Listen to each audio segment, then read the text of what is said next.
January 1942. In a cramped rented room in Lisbon, Portugal, a 30-year-old Spaniard named Juan Pujol Garcia sat at a small wooden desk covered in railway timetables, a well-thumbed blue guide to Britain, and a handful of travel pamphlets he had collected from the Portuguese government tourist office. He was composing a report. Not a report about anything he had actually seen or heard or done in his own life. A report about events that had never happened, spoken by people who had never existed, describing places Juan Pujol Garcia himself had never visited. He worked with methodical patience, pausing occasionally to verify a train route or cross-check a city name, giving each fabrication the texture of genuine observation. He described in careful prose the movements of a fictional Scottish nationalist who had supposedly witnessed troop concentrations in the English Midlands. He wrote about a Venezuelan student in Glasgow who had overheard British soldiers speaking carelessly on leave. He invented locations, unit designations, patrol schedules, morale assessments, and supply depot sightings, dressing each piece of invented intelligence in enough convincing detail to pass as the report of a real, functioning field agent. When he finished, he sealed the pages into an envelope, addressed it to his German intelligence handler in Madrid, and walked it to the nearest post office. Then he returned to his rented room, sat back down at his cluttered desk, opened the blue guide to a fresh page, and began constructing the next report. Juan Pujol Garcia was not a spy. He was a former chicken farmer from Barcelona who had decided, on his own initiative, without the knowledge or support of any Allied government, without payment, without backup, and without any training whatsoever, to deceive the entire intelligence apparatus of Nazi Germany. That fact, if anyone in London or Washington had known about it in those early months of 1942, would have seemed difficult to classify as anything other than a form of magnificent madness. The war was going badly. The United States had only entered the conflict weeks earlier, still reeling from Pearl Harbor. The British Empire had spent 3 years absorbing devastating losses, from Dunkirk to the fall of Singapore to the battering of the merchant shipping lanes that kept Britain alive. The Soviet Union, into which Germany had launched the largest land invasion in recorded history, was holding but barely, its cities burning, its armies bleeding out in battles the scale of which the Western Allies could barely comprehend. German forces held most of continental Europe from the Arctic Circle to the North African desert. The outcome of the war was genuinely, frighteningly uncertain. Against this backdrop, one man in a rented room in a neutral Portuguese city, armed with maps he had bought at a bookshop and guidebooks borrowed from a tourist office, was quietly setting in motion a deception that would eventually help determine the course of the war's most decisive military operation. What Pujol had begun out of private moral conviction, a deep, almost visceral hatred of fascism that the Spanish Civil War had burned into him, would grow, through carefully organized layers of fiction, intelligence, tradecraft, and strategic planning, into Operation Fortitude, the most successful military deception in modern history. It would help protect the landing beaches of Normandy on the most consequential day of the entire war. It would bind the best armored divisions in the German army to a coast they were never going to be attacked from. And it would do all of this through a sustained and increasingly elaborate campaign of convincing lies, engineered to inhabit the blind spots of the German high command with such precision that the Germans would still be debating whether they had been deceived years after the war ended. But to understand how that was possible, you have to understand the problem the Allied commanders were facing by the end of 1943, and why no conventional military solution could have solved it. By December of that year, the strategic shape of the Allied war effort had crystallized at the Tehran Conference, where Churchill, Roosevelt, and Stalin agreed on the fundamental plan that would win the war in Europe. At its center was an operation called Overlord, a massive, cross-channel amphibious assault on the northern coast of France, to be launched no later than the spring of 1944. It was to be the largest combined naval, air, and ground operation in the history of warfare. At its peak, the plan involved loading hundreds of thousands of soldiers onto ships in the ports and estuaries of southern England, crossing one of the most unpredictable bodies of water in the world, landing under fire on fortified beaches, and then fighting through a prepared German defense to establish a foothold from which the liberation of Western Europe could begin. The forces being assembled for this operation were staggering in their size. More than 1 million American, British, Canadian, and Commonwealth soldiers were training across England by early 1944. Thousands of ships of every category, landing craft, destroyers, cruisers, battleships, troop transports, were being collected from ports on both sides of the Atlantic. Hundreds of airfields accommodated an Allied air force whose numbers dwarfed anything the Luftwaffe could still put in the sky. The logistics of supplying, equipping, training, and moving these forces occupied the waking hours of hundreds of senior staff officers on both sides of the Channel. All of which was, in one crucial sense, completely irrelevant. Because the Germans knew it was coming. They did not know the date. They did not know the precise location. But everyone in Europe, every intelligence service in every neutral capital, every diplomat, every observer with access to a map and a newspaper, understood that an Allied assault on France was inevitable and approaching rapidly. The German High Command had known it for 2 years. They had been preparing for it. And the man primarily responsible for receiving that assault and destroying it was one of the most capable military officers the German army had ever produced. Field Marshal Erwin Rommel had earned his fearsome reputation not through ideology but through an almost supernatural instinct for mechanized warfare. He had made his name with the 7th Panzer Division in France in 1940, moving so fast through the collapsing Allied lines that his own headquarters lost track of him. He had elevated that reputation to near-mythic status in the deserts of North Africa, where he had driven British forces across hundreds of miles of desert with a combination of tactical nerve and logistical improvisation that his opponents found consistently, humiliatingly surprising. By the time he was assigned to inspect and reinforce the Atlantic wall defenses in late 1943, Rommel brought to the problem the focused energy of a man who understood what was at stake with absolute clarity. What Rommel found when he toured the French coast appalled him. Hitler's Atlantic Wall existed more convincingly on paper and in propaganda photographs than in reality. Long stretches of it were inadequately manned, poorly constructed, or defended by troops of questionable quality.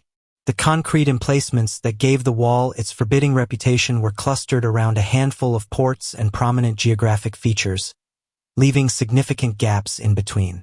More alarming to Rommel's professional eye, the defensive strategy he inherited relied on keeping armored reserves held back from the coast, ready to counterattack after a landing had been made. Rommel rejected that approach entirely. His logic was unambiguous and drawn from bitter experience. Air supremacy over the Channel and the French coastline had shifted decisively to the Allies. Any armored column moving toward the beaches in broad daylight would face devastating attack from Allied fighter bombers before it could gain the momentum needed to push the landing force back into the sea. The only viable strategy, in Rommel's assessment, was to position enough armored and infantry strength within immediate striking distance of the coast that a landing could be engaged and crushed within the first hours, before the Allies had time to consolidate even a temporary beachhead. He called those hours the critical window. He believed, based on his experience in Africa, that the first 24 hours would decide the entire campaign. He was almost certainly right, which is precisely what made the question of where the Allied blow would fall so consequential. The most logical landing point, the one that German military calculus, geographic common sense, and the strongest concentration of Rommel's defenses all pointed toward, was the Pas-de-Calais. There the channel narrows to barely 21 miles, its shortest crossing. The coastline beyond offered the most direct overland approach to the German industrial heartland of the Ruhr Valley. The beaches, while defended, were broad and operationally accessible. Everything about the Pas-de-Calais made strategic sense for an invader, and the German 15th Army, Rommel's strongest formation on the French coast, had been positioned there accordingly. Its divisions guarded a coastline that the German High Command expected to absorb the full weight of the Allied assault. The actual Allied target was Normandy, a broad stretch of coastline 200 miles to the southwest, sheltered from the worst Atlantic weather by the Cotentin Peninsula and defended by the German 7th Army, a force notable chiefly for having the worst of both possible assignments. Too far from the expected battle to be reinforced in time, but close enough to the real landing to be the first formation to face it. The Normandy beaches offered the Allies genuine advantages. The broader beaches could accommodate more simultaneous landings. The terrain beyond, though difficult, was manageable with sufficient support. The very fact that German military logic pointed away from Normandy meant the defenses there, while formidable, were thinner. But all of those advantages collapsed into nothing if the German High Command moved Rommel's armored reserves from Pas-de-Calais to Normandy within the first 24 hours of the assault. A landing force still struggling to push past the beach obstacles and off the sand would be annihilated by concentrated panzer divisions before it could form into anything resembling a fighting advance. The Allies needed the Germans to leave Rommel's best armor sitting at Pas-de-Calais, guarding a coast that no invasion force was ever going to cross. They needed that more than they needed better weather, more ships, more aircraft, or more men. They needed a lie so convincing, so detailed, so thoroughly embedded in the German intelligence picture that even experienced, skeptical officers would believe Normandy was a feint and Calais was the real target. And they needed that lie to hold not just before the landings, but during them and after them, through the crucial days when the beachhead was being consolidated and a single armored counterattack could still have changed the outcome. What they needed, in other words, was one Pujol Garcia. And in the spring of 1942, the British intelligence service was about to find him. To understand why Operation Fortitude was even possible, you have to go back to a drizzling September morning in 1939, barely 48 hours after Britain declared war on Germany, when a Welsh electrical engineer named Arthur Owens walked into a police station in London and told officers that he was a German spy. Owens was not confessing out of guilt. He was, in his own complicated way, offering his services.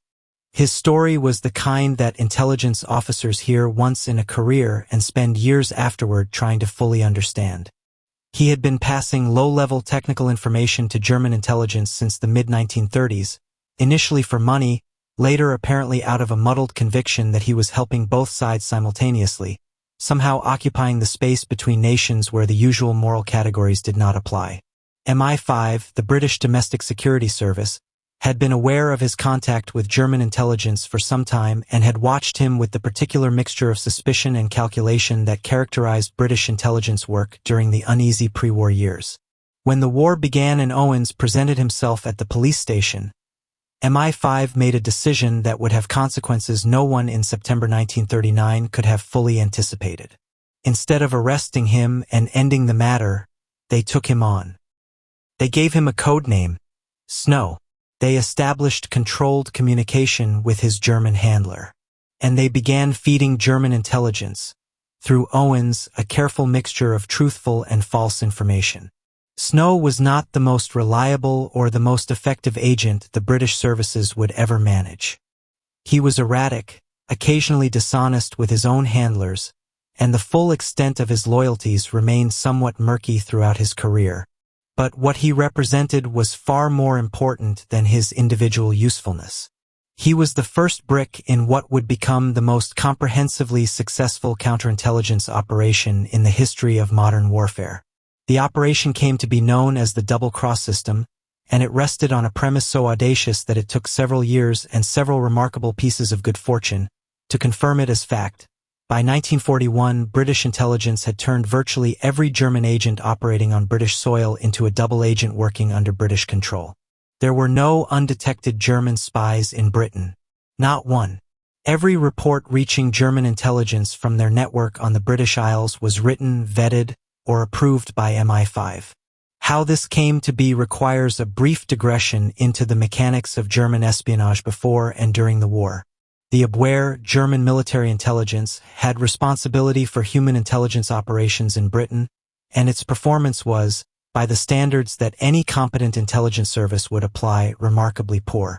The agents it dispatched were frequently inexperienced, poorly trained, and equipped with cover stories and documentation that fell apart under even modest scrutiny.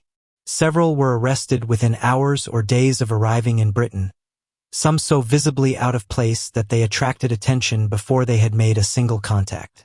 Those who were not immediately caught were, in most cases, quickly identified and placed under surveillance by MI5, which had spent the pre-war years developing well-placed sources inside the German intelligence bureaucracy.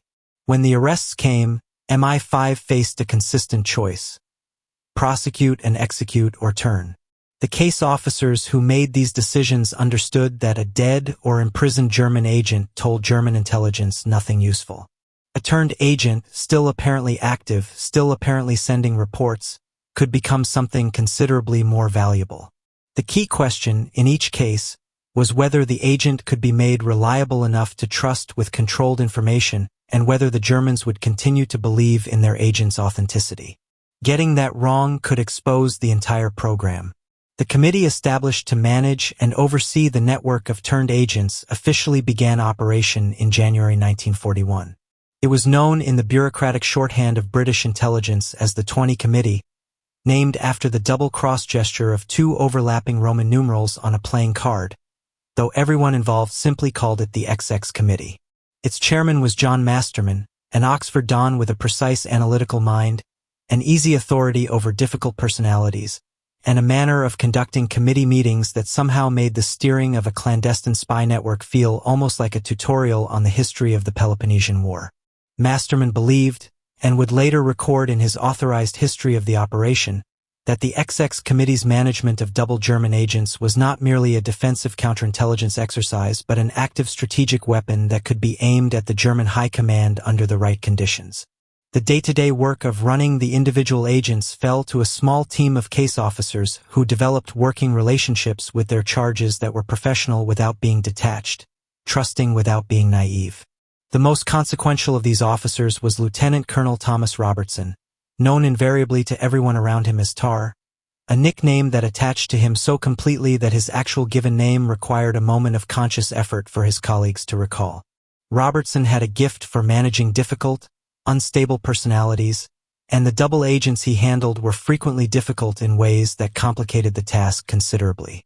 Running a double agent required not just strategic management of what information they reported to their German handlers, but continuous psychological maintenance of people who were living under constant stress, knowing that the wrong word or wrong move could see them tried and executed. The challenge of maintaining authentic-sounding intelligence traffic was constant and demanding. A German agent who suddenly stopped providing useful information was an agent whose handler in Madrid or Hamburg would begin to doubt. The reports had to be credible, had to reflect genuine knowledge of British conditions without revealing anything operationally sensitive, had to contain the small errors and occasional inconsistencies of a real person working under pressure while remaining free of anything that would tip off sharp-eyed German analysts that the information was being controlled at the source. The XX Committee developed elaborate systems for managing this balance, including careful coordination with all major British military and government departments to ensure that controlled leaks of genuine information served British strategic purposes while never compromising actual operations. By 1943, the XX Committee was managing a network of double agents whose identities, code names, and imaginary operations would eventually fill volumes of declassified files. Tricycle was Dushko Popov, a sophisticated Yugoslav playboy whose love of fast cars, expensive hotels, and beautiful women sometimes made his MI5 handlers consider whether managing a spy network was more or less exhausting than managing Popov himself. He had been recruited by German intelligence before the war and had an extraordinary ability to inhabit the role of the committed aware asset while reporting every detail of his German contacts to British intelligence. Treasure was Natalie Sergiu, a French woman of Russian origin whose commitment to the Allied cause was genuine, but whose relationship with her MI5 handlers was complicated by a private tragedy that nearly derailed the entire Fortitude operation at its most critical moment. Brutus was Roman Czerniawski, a Polish Air Force officer who had genuinely been recruited by German intelligence before being captured and then doubled by the British, whose credibility with the Abwehr rested on his actual operational history in a way that made him uniquely convincing as a source. Each of these agents contributed to the broader architecture of the double-cross system's strategic purpose.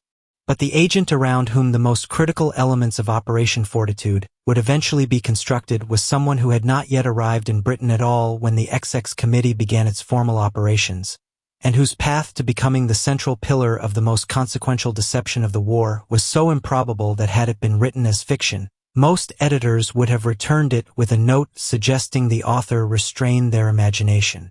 The Germans, for their part, believed they were receiving first-rate intelligence from a well-placed network of assets on British soil. The WWII's optimistic assessments of its own network stemmed partly from institutional culture.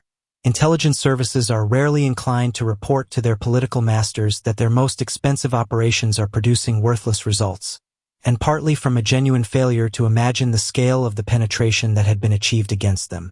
The systematic loss of every agent dispatched to Britain went undiagnosed precisely because the agents were still transmitting, still providing reports, still apparently functioning. The absence of arrests or exposures was taken as confirmation that the network was intact and the intelligence genuine. It was, in the terminology that intelligence professionals use with black humor, a service that had been completely captured without ever knowing it had been captured. This systemic blindness, this fundamental inability of the German intelligence apparatus to conceive of the possibility that its entire British network had been compromised, was not merely a fortunate accident. It was the product of years of methodical, patient work by several hundred British officers, support staff, and the double agents themselves, each of whom had chosen, for their various reasons, to operate against the country whose intelligence service they appeared to serve. Understanding the double-cross system, its structure, its management, the care with which it had been constructed and maintained, is essential to understanding why Operation Fortitude worked. Because what Fortitude required at its most fundamental level was not dummy tanks or fake radio traffic or theatrical public appearances by famous generals. What it required was trust. A deeply embedded, vigorously maintained, carefully cultivated conviction on the part of German intelligence that the information they were receiving from their British network was accurate, their agents were genuine, and their picture of Allied intentions in the spring of 1944 reflected reality. That conviction had been built, brick by brick, over nearly 5 years. And it was about to be aimed like a weapon at the one decision that would determine whether the war in Europe could be won. Juan Pujol Garcia was born in Barcelona on February 14, 1912, into a moderately prosperous Catalan family that gave him a comfortable upbringing and no particular reason to become one of the most consequential intelligence assets of the 20th century. His father managed a dye factory. His mother was a cultivated woman with strong opinions and a forceful personality that her son would, in certain respects, inherit. As a young man, Pujol Garcia showed more interest in general ideas about how the world worked than in any specific profession, and the Spanish Civil War, which erupted when he was 24 years old, delivered the kind of political education that leaves permanent marks. The Civil War was, among many other things, a conflict that forced everyone caught inside it to choose a side. Pujol Garcia managed the unusual achievement of serving in both armies without developing genuine loyalty to either.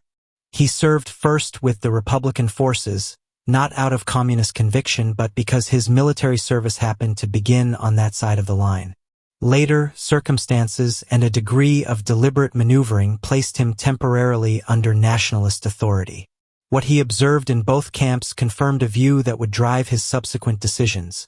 The extremes of both fascism and revolutionary communism were, in his assessment, roughly equivalent forms of organized brutality dressed in competing ideologies. His deepest political conviction, formed from direct experience rather than theoretical reading, was a simple and durable one. Totalitarianism was an evil worth actively opposing. The specific label it wore was almost incidental.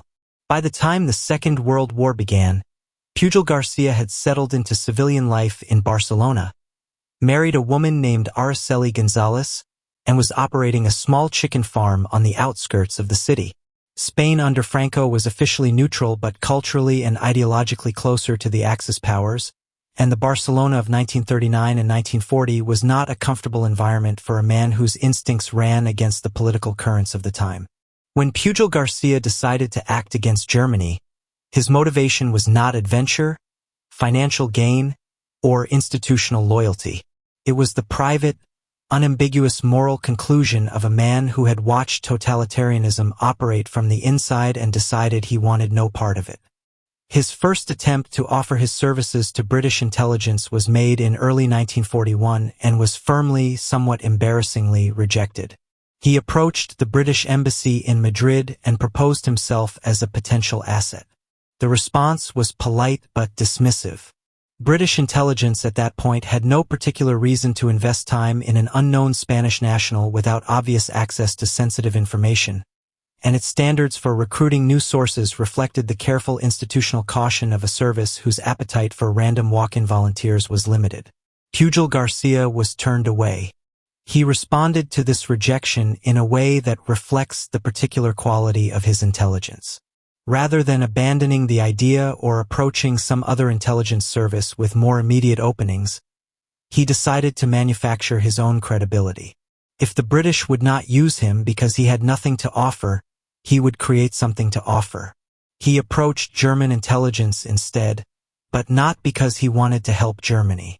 He approached the WWII because he intended to deceive it from the first moment of contact, and he needed enough of a track record to eventually make himself indispensable to the British. He told the WWII, through contacts in Madrid in the middle of 1941, that he was a Spanish government official with pro-German sympathies who was about to travel to Britain on official business. German intelligence was interested. They provided him with basic tradecraft instructions, a supply of secret ink, and a small amount of money to cover initial expenses, and they assigned him a handler, an WWII officer in Madrid named Carl-Eric Calenthal, who would eventually become one of the most important figures in the entire Fortitude story. Pujol Garcia had no intention of going to Britain. He went to Lisbon instead. And from Lisbon, using nothing but a blue guide to England, a railway timetable, the occasional copy of a British newspaper that reached Portugal, and his own disciplined imagination, he began manufacturing an elaborate fiction. The reports he sent Calenthal described an extensive network of subagents he was supposedly running across Britain. There was a disaffected Welsh nationalist in a government position. There was a contact in Scotland with good access to military gossip. There was a courier who moved information between London and the provinces. Each of these people was, to the last detail, completely invented. Pujol Garcia gave them distinct personalities, specific cover stories, believable personal circumstances, and the kinds of minor operational imperfections. A contact who was sometimes late, a subagent who occasionally asked for more money, that made them feel like real human beings rather than cardboard constructions. The reports themselves were based on whatever he could find in publicly available sources, supplemented by plausible extrapolations. He described the morale of British workers, the conditions in provincial cities, the attitudes of various social groups toward the war effort. He reported what the newspapers told him, dressed in the language of direct observation. He invented unit movements based on general knowledge of where British forces were likely to be training. The letters went by courier to Calenthal in Madrid, who forwarded their contents through WWII channels to Berlin, where analysts received them as product from a genuine well-placed asset operating on British soil. He made mistakes, some of them significant. In one report he wrote about a British naval officer drinking wine with his meal in a pub, not realizing that naval officers of that period and class typically drank beer. German analysts noted the error but, crucially, attributed it to the difficulty of observing such fine cultural details rather than to the possibility that the agent had never been in Britain at all. He described the journey from Lisbon to Britain aboard a flying boat in detail, so convincing that German countercheckers who examined it years later could not identify it as fictional without prior knowledge that it was. The British, meanwhile, had been intercepting Pujol Garcia's communications with the WWII through Ultra, the top-secret intelligence program based at Bletchley Park that was reading encrypted German signals traffic in real time. MI5 case officers began receiving reports from Bletchley of an apparent new WWII asset operating in Britain whose intelligence product was turning up in German signal traffic. They spent months trying to identify who this person actually was before eventually concluding, with some astonishment, that the agent the Germans were excitedly passing material from did not appear to exist in any British intelligence file. There was no record of anyone matching the profile. In early 1942, a Spanish-speaking MI6 officer named Jean Risso-Gil made contact with Pujol Garcia in Lisbon through a convoluted process that involved his wife Araceli approaching the American embassy on his behalf. The meeting that followed was one of the more remarkable exchanges in the history of British intelligence. The MI6 officer sat across from this slight, intense Spaniard and listened as Pujol Garcia explained what he had been doing for the past year. running a fake spy ring against the German abwehr from a rented room in Lisbon, using tourist brochures and newspaper clippings, without authorization from any Allied service and without a single contact on British soil.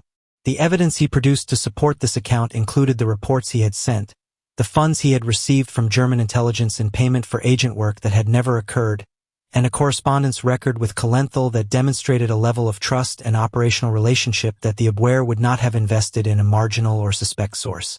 Calenthal's communications with his superiors about the value of this particular network were, by German intelligence standards, enthusiastic. He had described Pujol Garcia's material as excellent, had commended his agent's professionalism, and had recommended increased investment in the network. Pujol Garcia was brought to London in April 1942. MI5 assigned him a case officer named Tomas Harris, a half-British, half-Spanish art dealer whose background in both cultures made him uniquely suited to work with Pujol Garcia, and whose disciplined partnership with his agent would sustain the operation through 3 years of escalating complexity. They gave Pujol Garcia the codename Garbo after Greta Garbo, because like the actress he was considered something exceptional in his field.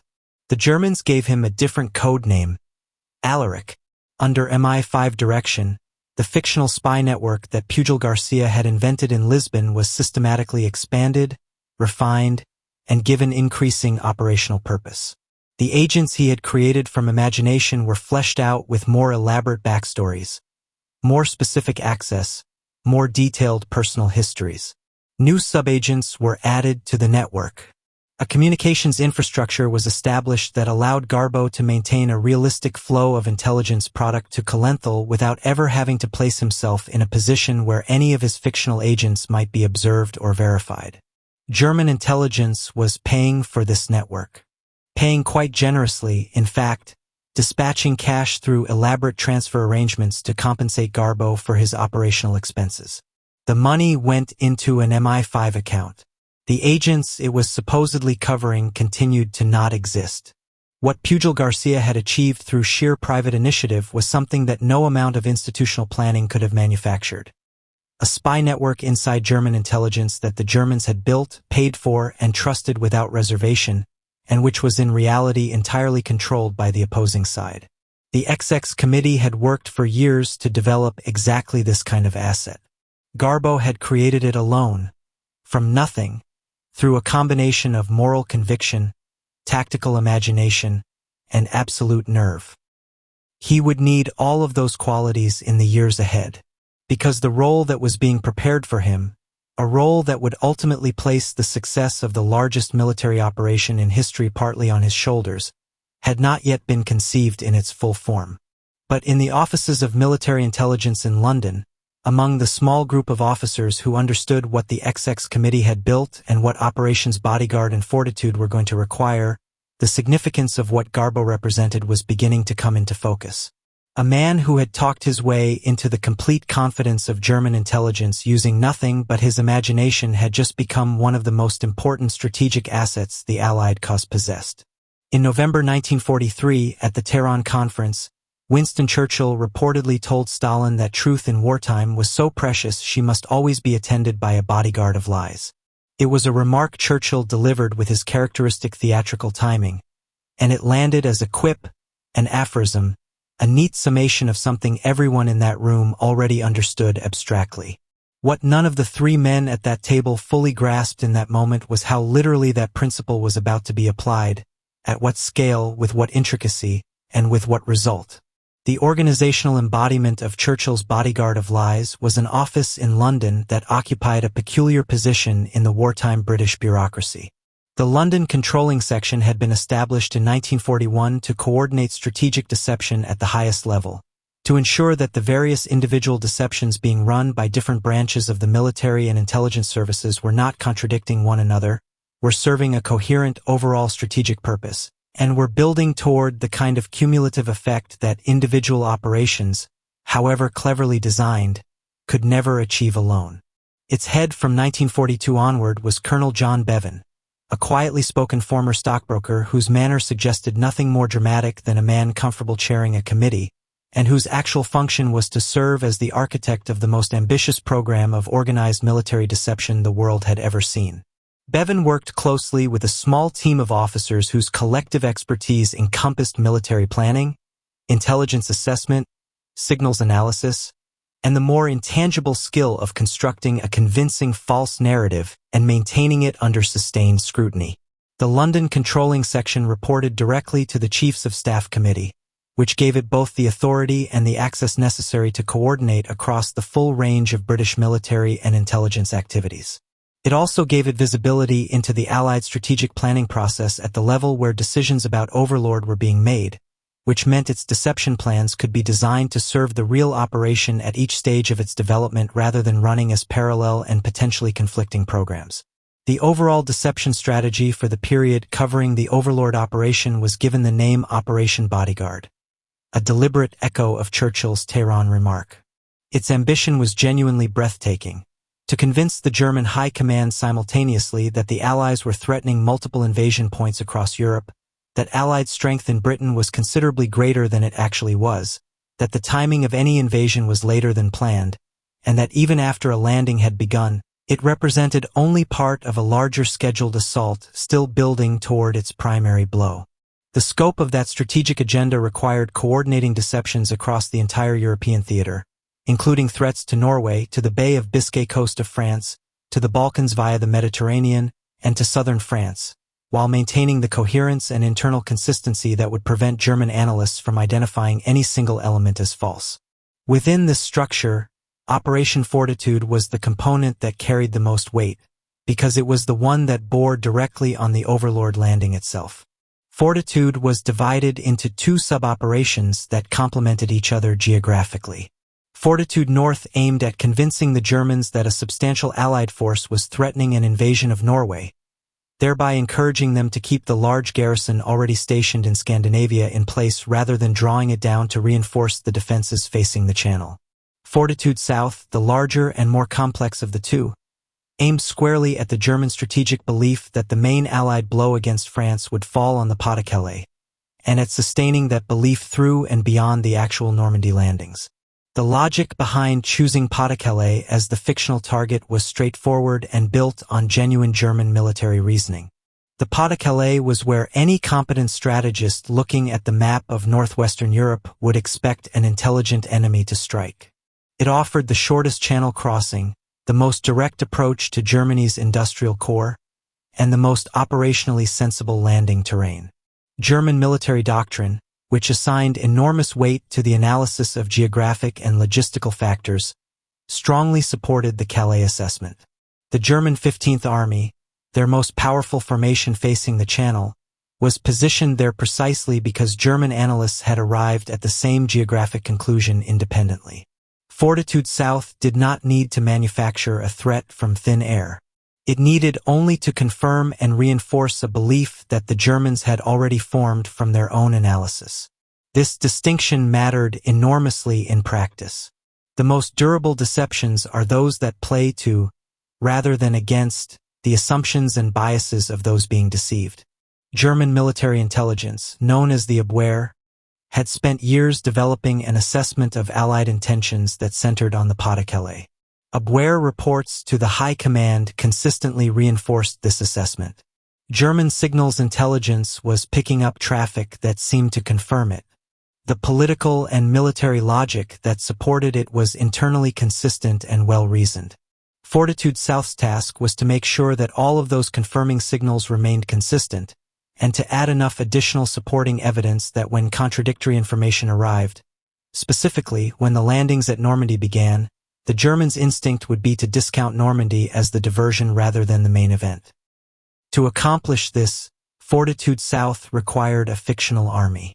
A plausible, credible, logistically comprehensible military force that appeared to be assembling in southeastern England, in the part of Britain directly opposite Pas-de-Calais, constituting the first wave of a cross-channel assault aimed at that coastline.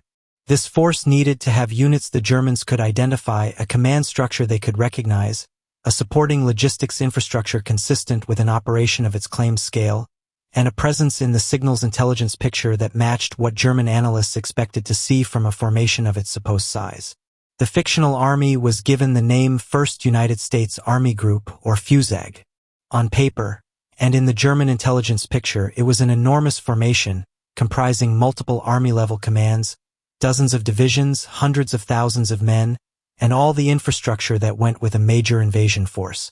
In reality, FUSAG headquarters existed at Wentworth Golf Club in Surrey, staffed by a relatively small number of officers who spent their working days generating the administrative and communications traffic of a formation many times their actual size. The planning for Fortitude South drew on the foundational work that had been developed through years of observing how German intelligence processed information. The intelligence analysts in Berlin and at German Army Group headquarters in France had certain reliable habits of mind.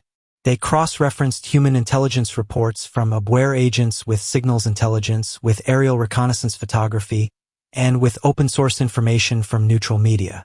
A deception that satisfied only one of those channels would be incomplete.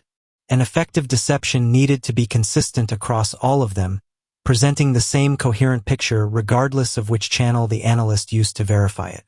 Dudley Clark, who had run deception operations for the Middle East Command since 1940 under a unit called a force, had developed many of the foundational principles behind this multi-channel approach. His operations in North Africa had demonstrated that visual deceptions, fake equipment, inflatable vehicles, simulated logistics activity, worked most powerfully when they were integrated with corresponding signals activity and corroborating human intelligence reports. The deceiver who shows the enemy the right picture through a single window might be disbelieved. The deceiver who shows them the same picture through every window simultaneously creates something much harder to discount. Clark's influence on the thinking behind Fortitude South was considerable, providing a framework of practical experience to complement the theoretical ambitions of Bevan's London controlling section. The architects of Fortitude South also had access to a resource that no previous deception planner in history had possessed: real-time feedback on whether the deception was working. This came from Ultra, the intelligence product generated by Bletchley Park's cryptanalysts from their ongoing decipherment of Enigma-encrypted German communications. Ultra gave Allied intelligence officers an extraordinary window into German assessments of Allied intentions.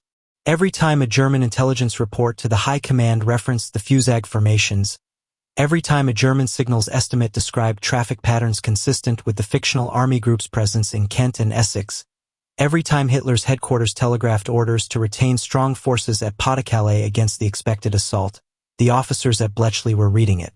The feedback loop this created was unprecedented.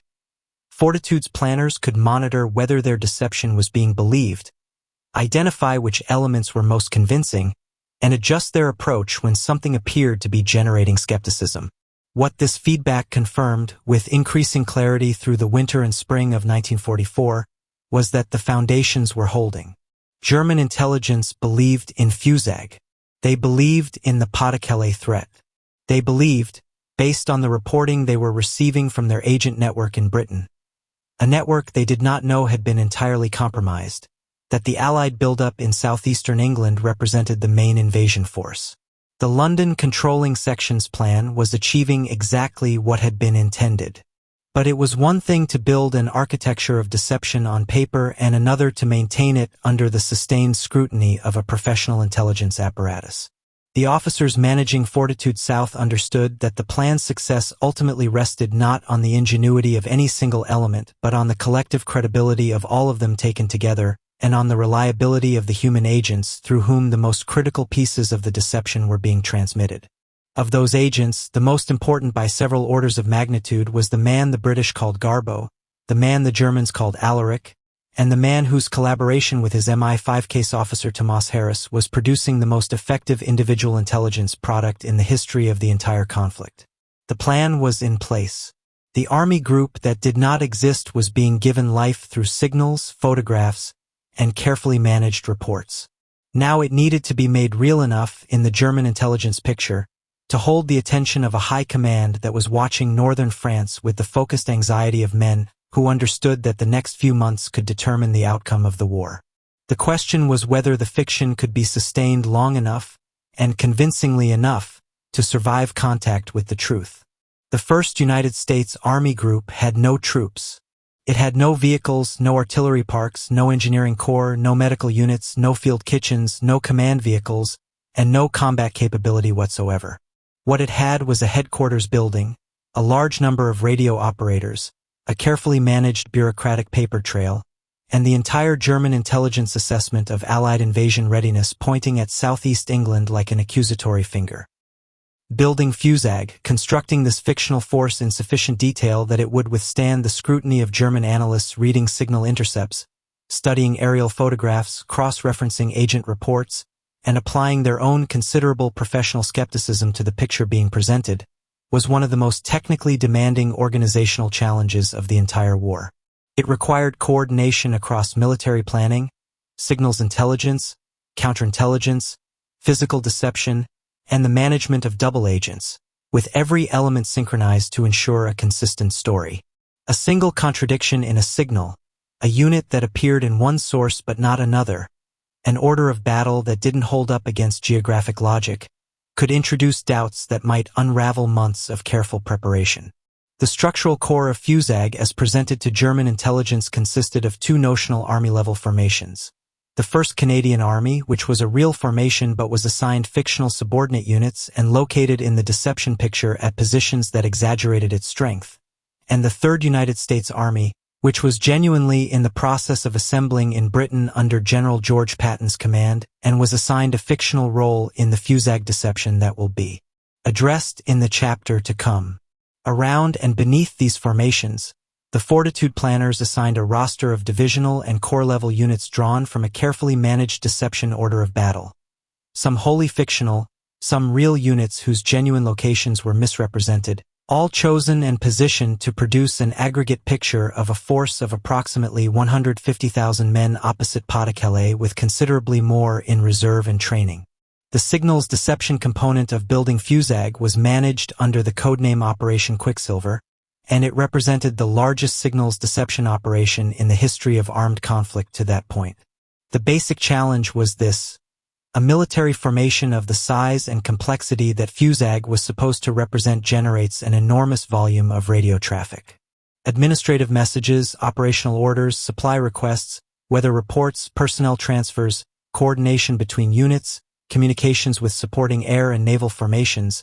At any given moment, a genuine Army Group headquarters is the center of a radiographic storm that German signals intelligence, tracking it from monitoring stations in France and the Netherlands, would immediately recognize or fail to recognize as authentic. The 3103rd Signal Service Company of the United States Army was assigned the primary task of generating this traffic. Working alongside British signals units, these operators spent their days transmitting and receiving the bureaucratic communication of an organization that existed only in the radio spectrum. They developed the kind of detailed knowledge of fictional unit structures and procedures that only comes from total immersion in a sustained fiction. The messages they sent were internally consistent, reflected the logical structure of a real formation, and varied appropriately over time to reflect the fictional army group's supposed operational development. Periods of intense activity followed by administrative lulls, changes in unit positions reflecting training exercises, patterns consistent with the preparation of a large-scale amphibious assault. German signals intelligence, known as Funkabwehr, was monitoring Allied radio traffic across the British Isles from networks of listening stations that were among the more technically competent elements of the German intelligence apparatus. The Funkabwehr analysts were professionals who knew what genuine military formations sounded like in the radio spectrum and were theoretically capable of identifying fabricated traffic through patterns of transmission that didn't match authentic operational behavior. The Quicksilver operators knew this. The signals generated for FUSAG were crafted with sufficient knowledge of how genuine formations communicated to give the German analysts exactly the picture they were trained to expect. Bletchley Park, reading German signals intelligence assessments through Ultra, confirmed that the Funkabwehr was reporting FUSAG's radio presence to higher headquarters as consistent with a genuine large-scale military formation. Physical deception supported the signal's picture. Along the coastline of Kent and Essex, facing Pas-de-Calais across the narrowest stretch of the Channel, the RAF's photographic reconnaissance operations that the Germans were conducting, and which the British were monitoring, would periodically show evidence consistent with large-scale military activity. The full extent to which physical deception elements were deployed in Britain itself was somewhat more limited than post-war accounts sometimes suggest, but the principles applied were well established. Inflatable rubber replicas of Sherman tanks, artillery pieces, trucks, and transport aircraft had been developed to a reasonable degree of visual authenticity and were positioned in fields and storage areas visible to high-altitude German reconnaissance aircraft flying over the relevant parts of southeast England. Landing craft, genuine ones supplemented by dummies, were accumulated in the Thames estuary and the ports of southeastern England in patterns consistent with the build-up for a channel crossing focused on the Pas-de-Calais area. The operational decision about where to generate the most concentrated dummy activity required careful analysis. German photographic reconnaissance aircraft attempting to overfly southern England in 1944 faced extremely active Allied fighter defenses and were rarely able to operate freely at low altitudes. High-altitude photography, while less detailed, could still reveal the broad patterns of activity, the shapes of vehicles in fields, the density of traffic in port areas, the presence or absence of the logistical infrastructure that preceded amphibious operations. The physical deception elements were positioned and sized to show correctly in high-altitude photography while remaining plausible enough at the scale of resolution available to German interpreters. The human intelligence component, contributed by the XX Committee's network of double agents, worked in conjunction with signals and physical to create a three-channel deception picture that was internally coherent at every level. When a double agent reported that she had observed convoys of military vehicles moving through southeast England, the German analyst receiving that report had signals intelligence confirming elevated traffic from formations in the same geographic area and, if aerial photography was available, imagery broadly consistent with increased military activity. Each channel reinforced the others, creating a mutually corroborating picture that was considerably harder to challenge than any single element could have been on its own. The deception order of battle itself, the list of imaginary formations assigned to FUSAG, was managed with extraordinary precision. The order of battle specialist responsible for maintaining this list kept meticulous records of every fictional unit, its supposed composition, location, commanding officer, and operational history. Different double agents reported information about different units, creating a distributed picture that looked like multiple independent sources, each reporting fragments of a larger truth, rather than a single coordinated fiction. The divisions of labor between agents were managed to avoid contradictions while preserving the appearance of genuinely independent observation. What all of this created by the early months of 1944 was something remarkable. A ghost army that existed in the German intelligence picture with nearly the same functional reality as the actual Allied formations assembling for Overlord. FUSAG had been assessed, analyzed, tracked, and reported on by German intelligence professionals whose careers depended on the accuracy of their assessments. Its strength had been estimated, its likely timetable debated, its probable axis of attack wargamed by German planning staffs. It appeared in briefing slides presented to the German High Command and in the intelligence summaries distributed to Rommel's Army Group B. It had entered, through the collective work of hundreds of people on the Allied side and the unconscious cooperation of hundreds more on the German side, into the category of things that simply were. The army that did not exist had become more operationally significant than most of the armies that did. But a ghost army required a ghost commander, and the Germans were expecting to see not just formations in the field but a figure at the head of those formations. A general of the caliber and reputation that would match the importance of the Operation FUSAG was supposedly preparing to deliver. The Allies had already identified who that figure would be. He was large, profane, brilliantly capable, personally self-defeating, and at this particular moment in the spring of 1944, professionally available in ways that suited the operation's needs perfectly. His name was George Smith Patton, and the Germans, who had studied his performance in Sicily with the focused attention of professionals evaluating a dangerous opponent, believed he was the most dangerous general the Allies possessed. General George Smith Patton arrived in England in January 1944 wearing the expression of a man who has been told not to break anything, and who privately intends to break quite a lot. He was 58 years old, physically commanding in the way that certain men of strong constitution carry themselves through middle age, with silver hair and icy pale eyes set in a face accustomed to the kind of outdoor conditions that most generals observed from the shelter of headquarters buildings. His uniform, always immaculate, always precisely adorned with the insignia of a force whose capabilities he intended everyone to understand, was as much a performance as a regulation requirement. Everything about Patton was, in some measure, a performance, and he had been performing variations on the same character, the feared, brilliant, fiercely driven armored commander, for long enough that the performance and the man had become effectively indistinguishable. He came to England under circumstances that were professionally humiliating and personally galling. The previous August, commanding the 7th Army during the invasion of Sicily, he had achieved one of the most rapid advances in the history of American arms, capturing Palermo and racing across the island with a pace and aggression that had stunned both his opponents and his colleagues. Then, on 2 separate occasions at field hospitals, he had struck soldiers suffering from what we would now recognize as combat stress. The first incident, on August 3, 1943, involved a private from Michigan named Charles Cole, who had collapsed without any apparent physical wound. The second, 10 days later, involved a private named Paul Bennett. Both men were slapped by Patton and subjected to language from the general that the hospital personnel present recorded in their reports with some care. Both incidents were reported up the chain of command.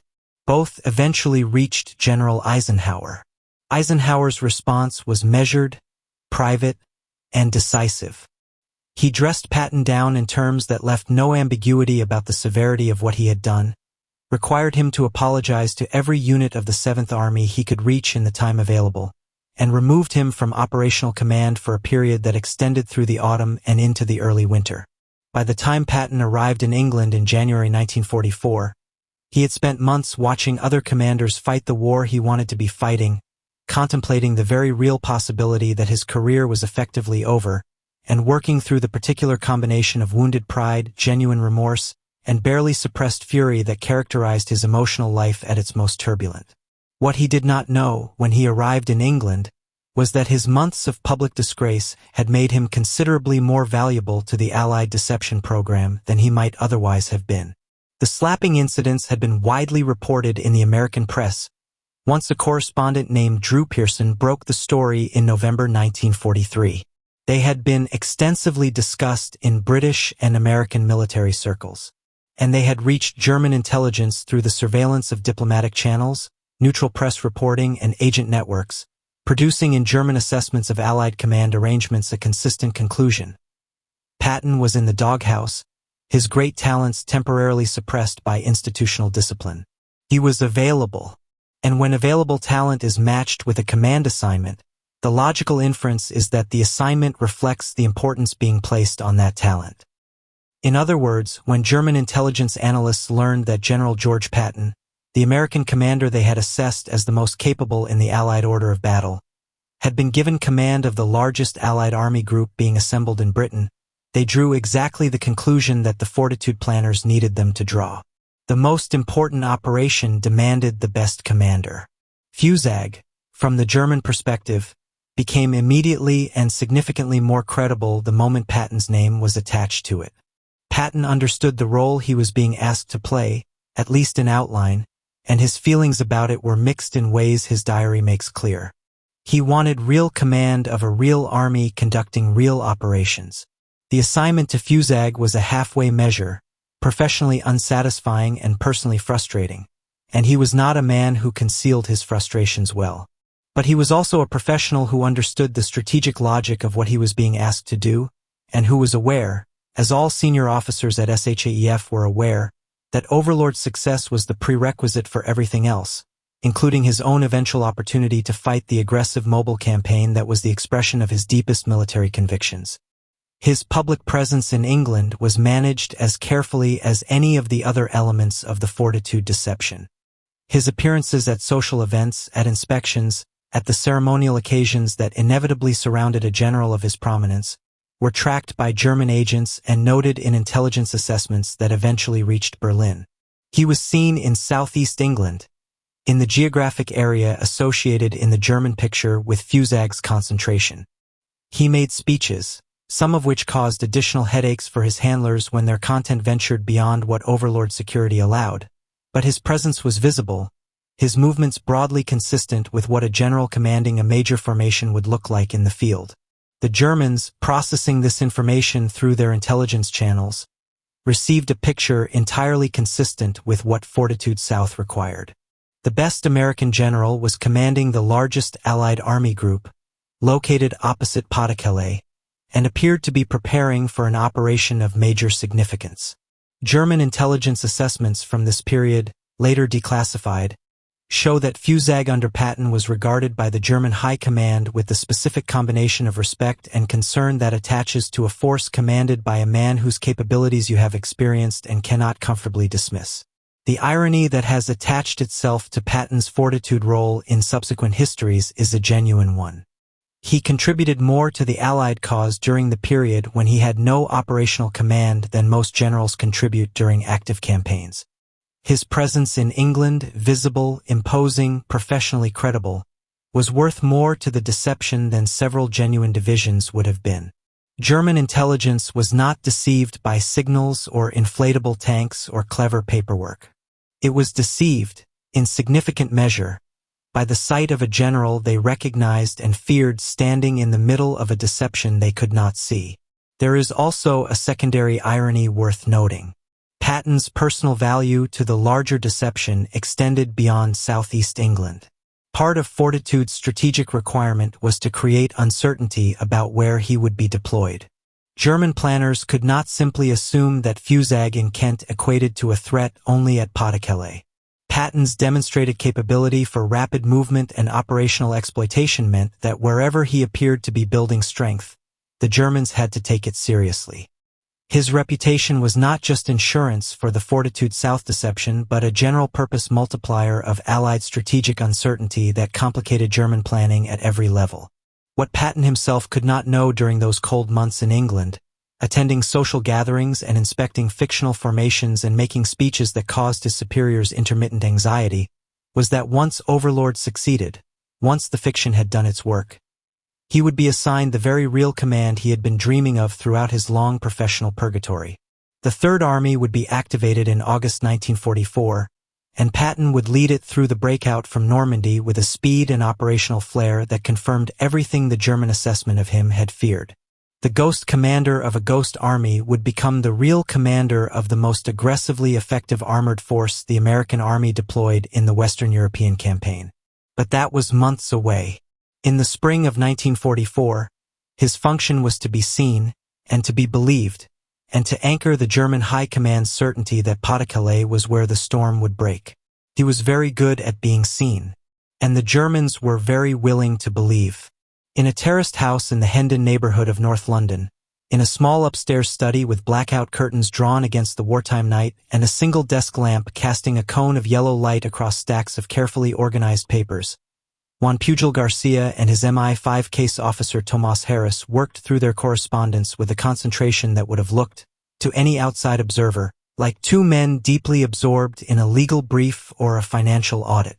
The papers on the desk were covered in names, dates, observations, and assessments. The names belonged to people who did not exist. The observations described things that had not been seen. The assessments concluded things that were entirely untrue. This was not fraud in any ordinary sense. This was, as Garbo and Harris both understood, a weapon. By the spring of 1944, Garbo's network of fictional subagents had expanded to 27 individuals. 27 fabricated human beings, each with distinct personalities, specific cover stories, detailed personal histories, individual reporting styles, particular strengths and limitations, and carefully maintained separate identities that had to remain internally consistent across years of correspondence with German intelligence. Managing them required something approaching the discipline of a novelist working on multiple simultaneous storylines, combined with the operational precision of an intelligence officer who understood that a single careless contradiction could destroy the entire enterprise.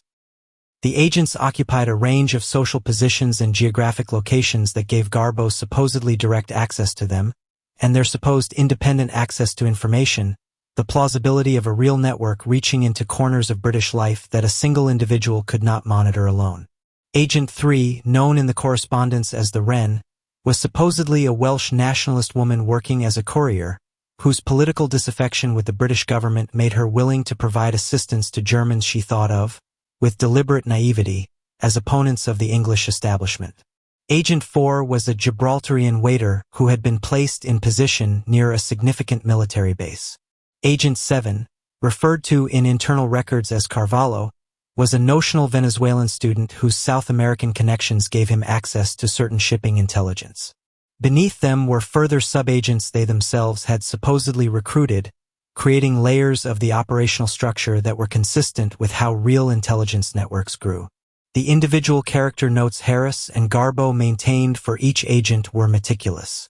If Agent 3 had been established in correspondence as having certain political opinions and a tendency to overestimate the significance of things she observed, her subsequent reports had to reflect those characteristics. If an agent was supposed to have limited access to a particular type of information, they could not suddenly produce reports inconsistent with those limitations without an explanation that Calenthal would find plausible. The network had to breathe and develop and occasionally make mistakes the way a real network of imperfect human beings would, because a spy network that never made errors, never had interpersonal problems, and never produced ambiguous or conflicting reports would itself be suspicious to a careful analyst. Calenthal was not always a careful analyst. This was, from the Allied perspective, fortunate. He was an aware officer in Madrid whose professional standing depended in significant measure on the quality of the intelligence network he was managing, and Garbo's network was by far the best source he had. His comparative lack of critical skepticism about inconsistencies in Garbo's reporting was partly a function of the psychological pressure of his own career situation. A handler who begins questioning the authenticity of his best asset is a handler who risks facing questions about why he failed to notice problems earlier. Institutional self-preservation had aligned with wishful thinking to produce in Calenthal a disposition to believe Garbo's reports that made the deception considerably easier to sustain than it might otherwise have been. The real test of the network's credibility was not in individual reports but in the cumulative picture they built over time. By early 1944, Garbo's agents had been reporting for over 2 years. Their accumulated output formed a substantial intelligence picture of conditions in Britain that was internally consistent, geographically plausible, and broadly accurate in its general outlines while systematically misleading in its operationally significant specifics. German intelligence analysts who reviewed the network's output as a whole were dealing with what appeared to be a genuine, functioning, multi-source intelligence service with established access and a track record of accuracy. The crucial challenge as Overlord's planning advanced was managing what Garbo's agents reported about the Allied military buildup. This required a delicate balance. The agents needed to be visibly active and producing intelligence about troop concentrations, equipment movements, and invasion preparations, because an agent network that went silent during the period of maximum Allied military activity would immediately generate suspicion. But the picture they produced had to be accurate enough in its broad strokes to maintain credibility, while systematically directing German analysts toward FUSAG and the Pas-de-Calais area and away from the real Overlord preparations focused on the south coast of England opposite Normandy. Garbo's agents began reporting, with increasing specificity through the early months of 1944, on what appeared to be a massive buildup of American forces in the southeast of England. They reported convoys of military vehicles moving through Kent. They described the accumulation of landing craft in the port areas of the Thames estuary. They noted the presence of formations whose identification, when cross-referenced against the deception order of battle, pointed clearly to FUSAG. They reported on American officers overheard in public places discussing the coming assault on the French coast in terms that, while careful in what they directly stated, strongly implied a Pas-de-Calais orientation. None of what they reported was invented with complete disregard for ground truth. Some of what they described was based on real movements and genuine military activity, observed or inferred and then directed toward the deception conclusion. Some was entirely fabricated but designed to be consistent with what a real agent in the described position would plausibly have access to. The skill lay in the selection and framing, choosing which real details to include, which invented details to add, and how to present the combination so that the overall picture built toward the desired conclusion without containing any element obviously inconsistent with what a field-level analyst could independently verify. Calenthal's responses to the reports coming from Garbo's network showed consistent satisfaction. He praised the quality of the intelligence, forwarded it urgently to Berlin when it addressed matters of immediate operational significance, and invested increasing resources in maintaining the network's operational capability. He arranged for additional funds to be transmitted through the elaborate transfer mechanisms that Garbo maintained the fiction of using to pay his agents. He sought additional reporting on specific topics as his superiors in Berlin requested it, and Garbo's responses delivered what was asked for with sufficient consistency that German intelligence assessments of the threat to Pas-de-Calais grew broader and deeper with each passing month. The agents the Germans thought they were running in Britain were, at the same moment, helping to plan the military operation those agents were supposed to be sabotaging. The fiction and the reality had become so intertwined that no single actor, however sophisticated, could have held the full picture in mind simultaneously. Harris and Garbo managed it because they built systems for managing it. Careful records, consistent character notes, a disciplined review process that checked each new report against the accumulated history of the network before it was transmitted. The story of Garbo's imaginary spy ring is, in the end, a story about the power of organized sustained fiction over institutional certainty. German military intelligence was not comprised of fools. The officers analyzing Garbo's reports were professionally trained, experienced, and skeptical by default. They should have been capable of identifying inconsistencies sufficient to raise serious questions about the network's authenticity. That they did not is a measure of how completely they had been captured by the fiction, and how completely the fiction had been designed to inhabit the specific shape of what they expected to see. The invasion was approximately 12 weeks away, and the fictional army that didn't exist, led by agents who had never been born, commanded by a general playing a role, watched by adversaries reading a script they didn't know had been written for them, was the most powerful strategic asset in the Allied order of battle. Among the many tools that Fortitude South deployed to construct its false picture, the one that operated with the greatest complexity and the most sophisticated understanding of how intelligence is actually processed was the signals deception. It was also, for obvious reasons, the least visible to the outside observer.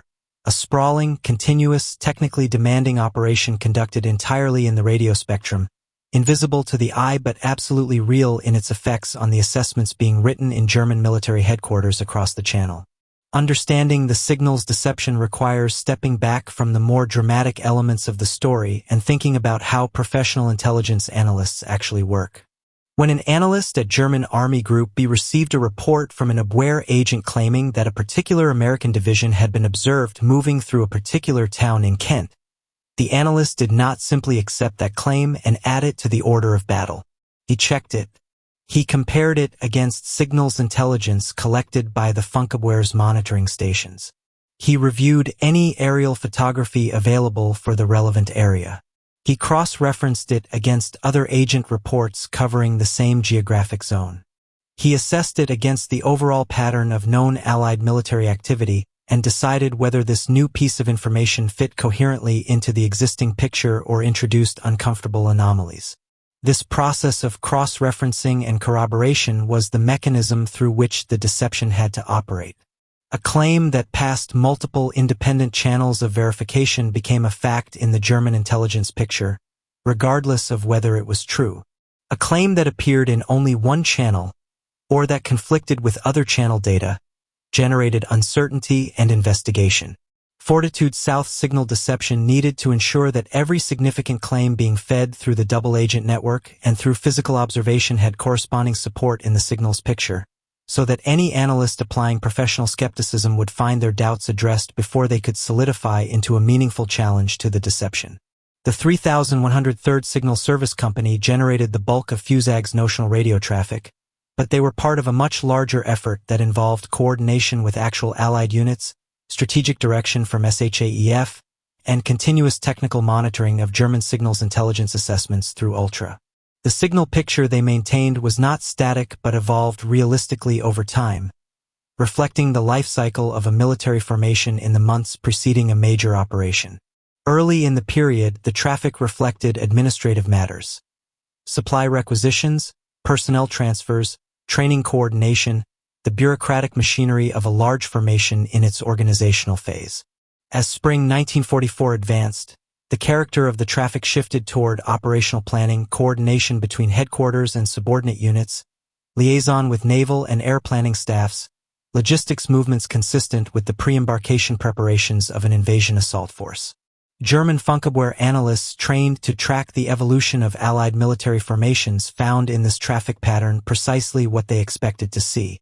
The progression from administrative to operational, the increase in communication density as planning intensified, the appearance of new unit call signs consistent with the reinforcement of the formation, all of it was consistent with the genuine pre-invasion experience that analysts with access to real Allied signals were observing elsewhere along the British coastline. The genius of the signal's deception was not that it created something the Germans had never seen before, but that it replicated perfectly something they already recognized. The feedback from Ultra was critical to the operations management and confidence. On a regular basis, Bletchley Park was delivering decrypted German intelligence assessments to the SHAEF deception planning staff that showed exactly what the German picture looked like and how it had been affected by the latest deception activity. When a Garbo report appeared in German internal traffic as having been assessed as credible and forwarded to the High Command, the planners knew that particular element of the deception was working. When signals traffic generated by the 3103rd appeared in German Funkabwehr reports as evidence of a specific FUSAG unit's presence in a specific location, the planners knew the signals component was producing its required effect. When aerial photography intelligence reports mentioned observations consistent with military buildup in the target areas of southeast England, the planners could track whether German assessments were incorporating that photography in ways favorable to the deception. What this feedback showed, with increasing clarity through the winter and spring of 1944, was that the Germans were not merely receiving the deception picture, they were actively reinforcing it. German intelligence analysts, working with what they believed was a multi-source, cross-corroborated picture of Allied intentions, were building their assessments in ways that went beyond the raw material they were being fed. They were drawing inferences, making connections, and constructing arguments about Allied operational planning that used the false information as scaffolding but added layers of German analytical work on top. The deception was not just being believed. It was being elaborated and reinforced by its target's own professional intelligence work. Before we continue into the critical weeks ahead, if this story is keeping you gripped, make sure to subscribe so you never miss our deep dives into the world's most extraordinary espionage and intelligence stories. Drop a comment and tell us where you're watching from. It genuinely helps the channel reach more listeners like you. The other double agents working in support of Fortitude South each contributed their own threads to the signals and intelligence picture. Tricycle Dushko Popov maintained his own channel to the Abwehr that was managed through the XX committee and contributed reporting broadly consistent with the FUSAG narrative. Brutus Roman Czerniawski, whose credibility with the Abwehr rested on the specific circumstances of his pre-war intelligence history, provided reporting at a different level of the German intelligence hierarchy and added a distinct voice to the multi-source picture that Garbo's network was anchoring. The coordination between these different agent streams, managed by the XX committee to avoid contradictions while preserving the appearance of independent observation, required the same sustained precision as the management of Garbo's internal network. The contribution of Natalie Sergiu, the agent codenamed Treasure, to Fortitude South was ultimately limited by a personal tragedy that came close to derailing the deception at a critical moment and illustrates both the human dimensions of the operation and the extraordinary pressures under which everyone involved was working. Sergiu had been recruited by German intelligence before the war and brought to Britain as a double agent, where she became an important element of the XX committee network.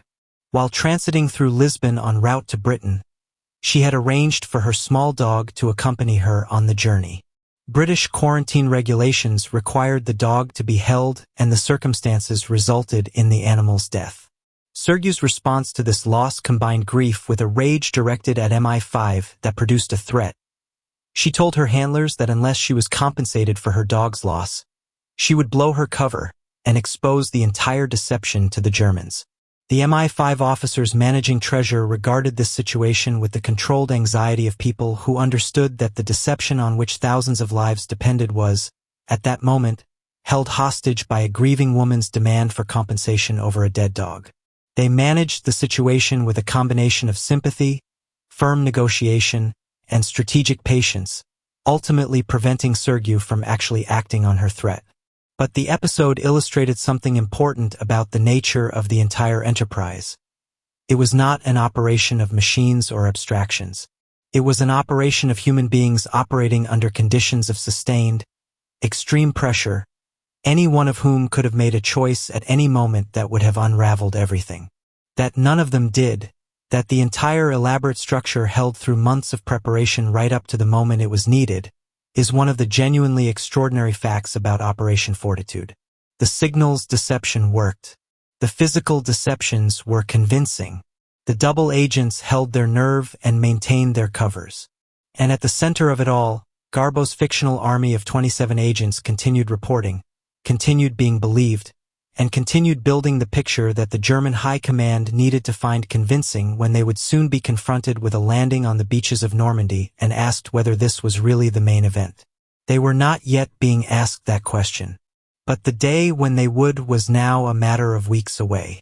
While the elaborate machinery of Fortitude South was constructing its fictional army in the fields and signals channels of southeast England, a separate deception operation of its own significant complexity was being assembled along the eastern coast of Scotland, in the training grounds and headquarters buildings of what the German High Command was being encouraged to believe was a substantial Allied invasion force aimed at somewhere entirely different from France. Operation Fortitude North had a different target, different methods, and in some respects a different cast of characters from its southern companion. Its goal was the Kingdom of Norway, a country that had been occupied by Germany since April 1940, and that Adolf Hitler regarded with an almost obsessive strategic anxiety that would shape German defensive decisions throughout the war. Understanding why Norway mattered so much to Hitler, and why keeping German forces pinned their served Allied purposes beyond the Scandinavian peninsula itself, requires a brief examination of the Führer's particular strategic fears. Hitler's concern about Norway was genuine and multifaceted. He had described the country as his zone of destiny as early as December 1940, reflecting a conviction that Norway's long Atlantic coastline represented the most vulnerable point in the German Empire's defensive perimeter. British raiding operations against Norwegian targets, including the Vaagso raid of December 1941 and the Berneval raid of February 1942, had demonstrated that such concerns were not entirely without foundation. Raiding operations aside, Norway offered whoever controlled it enormous strategic advantages. Access to the iron or supply routes from Sweden that kept the German war economy functioning, control of the northern sea lanes, and a potential base from which to threaten either the British Isles or the German homeland itself from the northwest. Hitler had reinforced Norway repeatedly throughout the war, building up a garrison that by 1944 stood at approximately 400,000 men, an enormous force roughly comparable in size to several full German armies, consuming resources and manpower that the High Command could not direct elsewhere so long as Norway needed defending. The Allied planners who conceived Fortitude North understood that those 400,000 men in Norway were a strategic gift if they could be kept in place. Every German division tied down guarding fjords and coastal batteries against an Allied invasion that was never going to come was a German division not available to reinforce the Atlantic Wall in France. The mathematics were straightforward and their implications were significant. Fortitude North did not need to prevent Germany from defending Normandy by threatening Norway directly. It needed only to prevent Germany from drawing down its Norwegian garrison in the months before and after D-Day, thereby keeping a substantial portion of the Wehrmacht committed to a theater that had no further strategic relevance to either side. The fictional force threatening Norway was given the designation British Fourth Army, headquartered in Edinburgh at Edinburgh Castle, and supposedly comprising multiple corps and divisions drawn from British and American sources. The Fourth Army, like FUSAG, did not exist. Its headquarters building was genuine. Edinburgh Castle is, among other things, a real military installation, but the formation supposedly training under its command occupied no actual space in the Scottish Highlands and produced no real military activity. They existed in the German intelligence picture through carefully managed signals deception and through the reporting of double agents, and they generated the persistent impression of a substantial Anglo-American force building toward an operation for which Norway was a plausible objective. The selection of Norway as a fictional invasion target was, from the perspective of strategic plausibility, excellent. An Allied assault on Norway would have served genuine military purposes. It would threaten the iron or supply routes, potentially offer a base for operations against northern Germany, and complicate German reinforcement of France. These genuine strategic arguments gave the fictional threat a rational grounding that made it harder for skeptical German analysts to dismiss than a purely invented threat in a geographically implausible location. The deception did not ask the Germans to believe something ridiculous. It asked them to believe something strategically credible, aimed at a direction from which Hitler was already anxious. The signals component of Fortitude North was conducted along similar lines to the FUSAG deception in the south, though at a somewhat smaller scale. Notional 4th Army headquarters generated administrative and operational traffic from Edinburgh, with subordinate formations represented by corresponding signals activity at locations consistent with training areas in the Scottish Highlands and northeast England. German signals intelligence monitoring British military radio traffic across the country received a picture of a formation building toward operational readiness in the north, with the specific communication signatures consistent with amphibious assault preparation. The double-agent contribution to Fortitude North came primarily through a network of agents whose coverage of northern Britain was plausible and whose reporting had established credibility with German intelligence in the relevant geographic terms. Garbo's fictional agents included figures whose access to Scotland and northern England gave them a basis for reporting on 4th Army activity, and their messages to Calenthal contributed details about training exercises, embarkation preparations, and unit movements consistent with an assault force in its final organizational phase. German response to Fortitude North was not uniform. The assessments reaching Berlin about the Norwegian threat were taken seriously but did not generate the same degree of certainty that Fortitude South's buildup at Pas-de-Calais was producing. German intelligence analysis of a potential Norway landing had to compete with the strong geographic logic pointing toward France as the more strategically significant Allied objective, and some German analysts maintained throughout the spring of 1944 that the Norwegian threat was a deception intended to divert attention from the Channel crossing. Fortitude North was never fully believed in the way that Fortitude South was believed. But it did not need to be. What it needed to accomplish was much more limited. Not to generate complete conviction about a Norwegian invasion, but to introduce sufficient uncertainty that the German High Command would consider the possibility seriously enough to maintain its garrison rather than cannibalizing it for reinforcements elsewhere. And in that specific, limited objective, Fortitude North succeeded. The German garrison in Norway remained substantially intact through June 1944 and beyond. Its 400,000 men continued guarding coastlines that no Allied assault force approached. The commander who would theoretically have led the fictional 4th Army, British General Andrew Thorne, was himself a figure with an interesting personal history in relation to Germany. He had been military attaché in Berlin in the late 1930s and was known to several senior German officers from that period. His supposed command of a major Allied formation in Scotland was entirely consistent with his career profile and with the kind of appointment a general of his seniority and experience would receive in the context of a large-scale Allied operation. Whether German intelligence specifically noted his presence in the Fortitude North picture is not entirely clear from the available historical record, but the coherence of the fictional appointment with his actual biography was one of many details the Fortitude planners managed with the careful attention to credible specificity that made the broader deception hold. What Fortitude North ultimately demonstrated was a principle about strategic deception that the London controlling section had been applying since the program's inception. That effective deception does not require the target to believe everything you want them to believe at maximum intensity. It requires them to be uncertain enough about what you're actually doing that they cannot make confident decisions to concentrate their forces against the real threat. An enemy who knows exactly where you are going simply reinforces that point. An enemy who believes you might be going to several places simultaneously must defend all of them, even when his resources are insufficient to do so without stripping other areas. Uncertainty, in the calculus of military deception, has roughly the same strategic effect as certainty, and is considerably easier to manufacture than certainty, because it only requires planting doubt rather than proving a case. By the spring of 1944, Fortitude North had distributed meaningful uncertainty about Allied intentions northward across 300 miles of Scandinavian coastline. Fortitude South had concentrated maximum German attention on the most heavily defended stretch of the French coast. And somewhere between and beneath all of this carefully constructed uncertainty, the real invasion force was preparing its actual operation with the growing confidence that comes from knowing your enemy is looking in exactly the wrong direction. May 1944 arrived in England with a kind of brittle clarity that the people who lived through it would remember for the rest of their lives. The air felt suspended, expectant, charged with a pressure that had nothing to do with weather. In the ports of Devon and Hampshire, hundreds of ships had been accumulating for weeks, their gray hulls riding low in tidal harbors that had never held so much steel in their waters. In the fields of southern England, columns of men and vehicles moved with a purposeful discipline that suggested finality rather than rehearsal.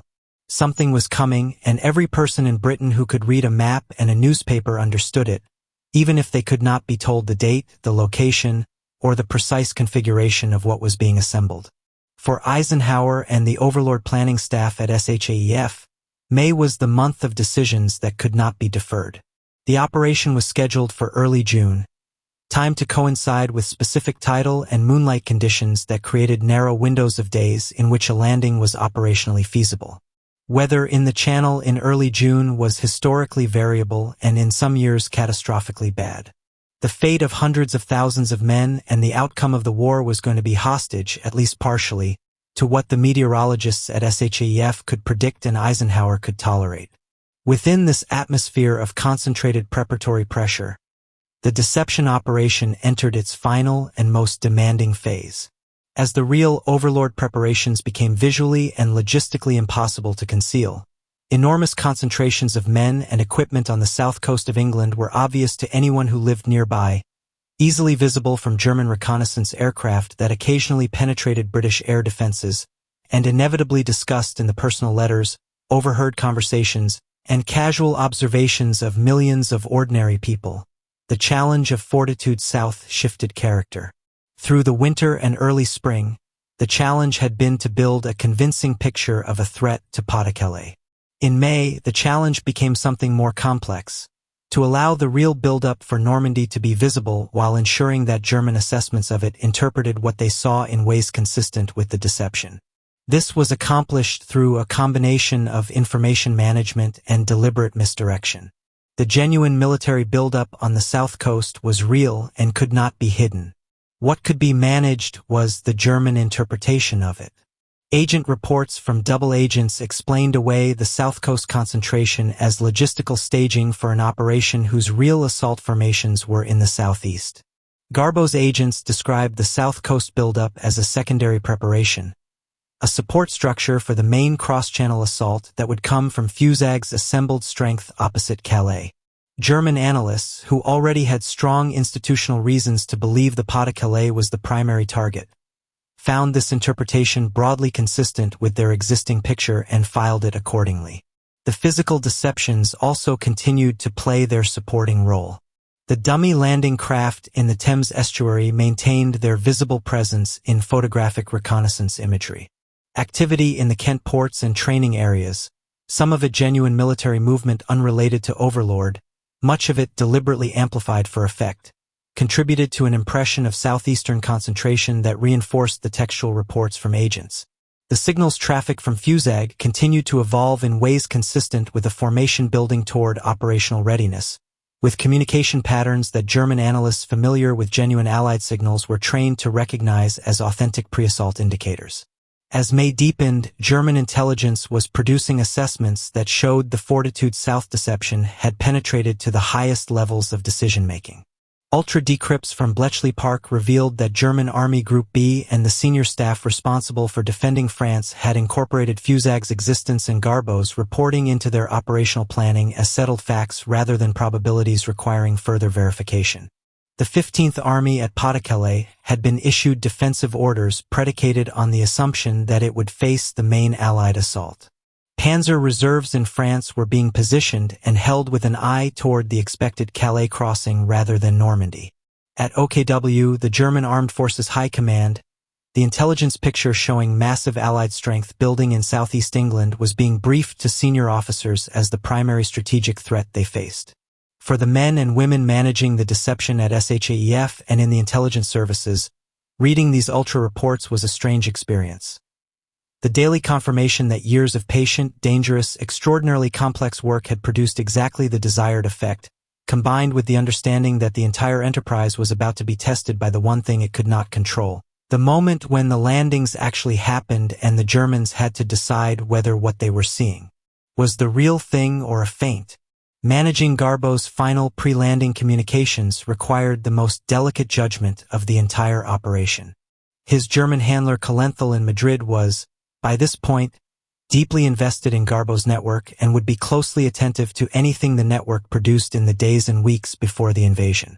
Whatever Garbo reported in the pre-landing period had to be believable, had to be consistent with the accumulated intelligence picture of the previous 2 years, and had to not reveal the actual overlord timetable or landing location while still maintaining the network's credibility as an active, functioning intelligence service.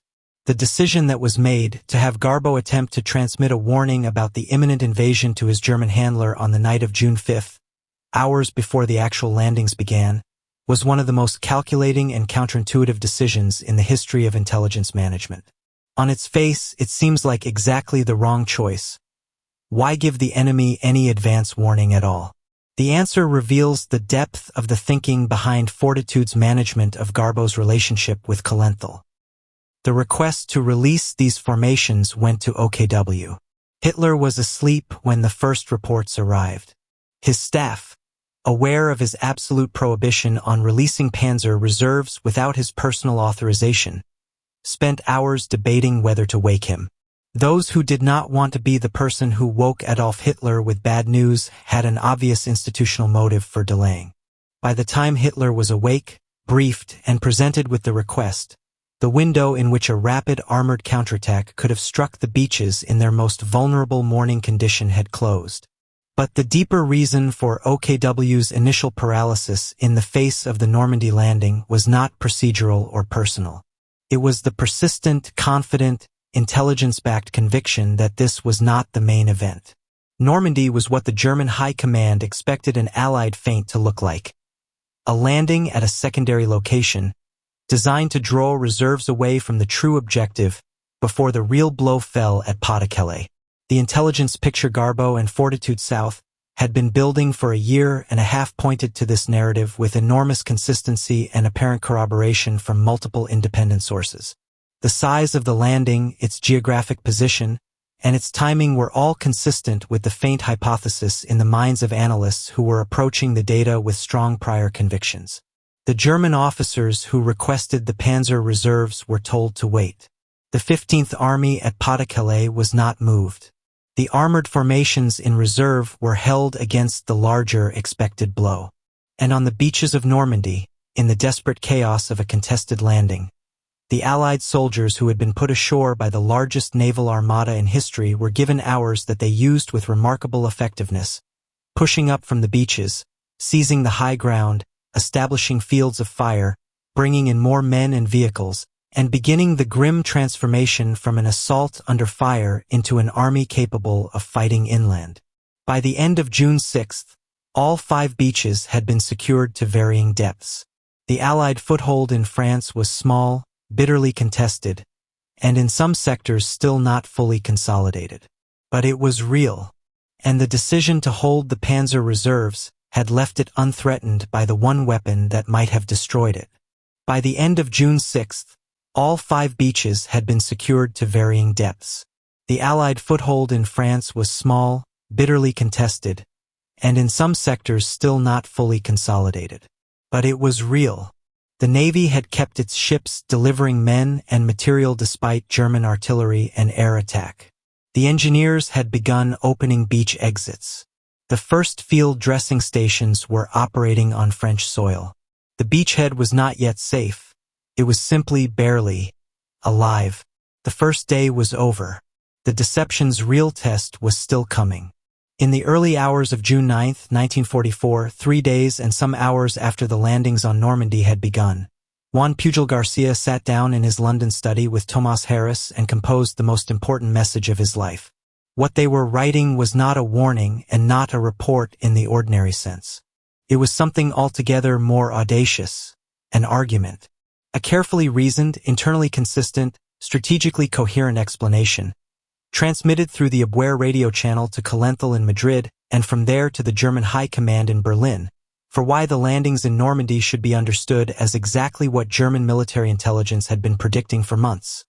A feint, a diversion, a preliminary blow designed to draw German reserves away from Pas-de-Calais before the real assault. The timing was calculated with extraordinary precision. By the night of June 9th, the Allied beachhead in Normandy had been established to sufficient depth that it was no longer acutely vulnerable to immediate destruction by a concentrated armored counterattack, but German reinforcement had not yet reached a level that made the beachhead's survival absolutely certain. Rommel was pushing hard for panzer releases. Some armored formations had begun moving toward Normandy.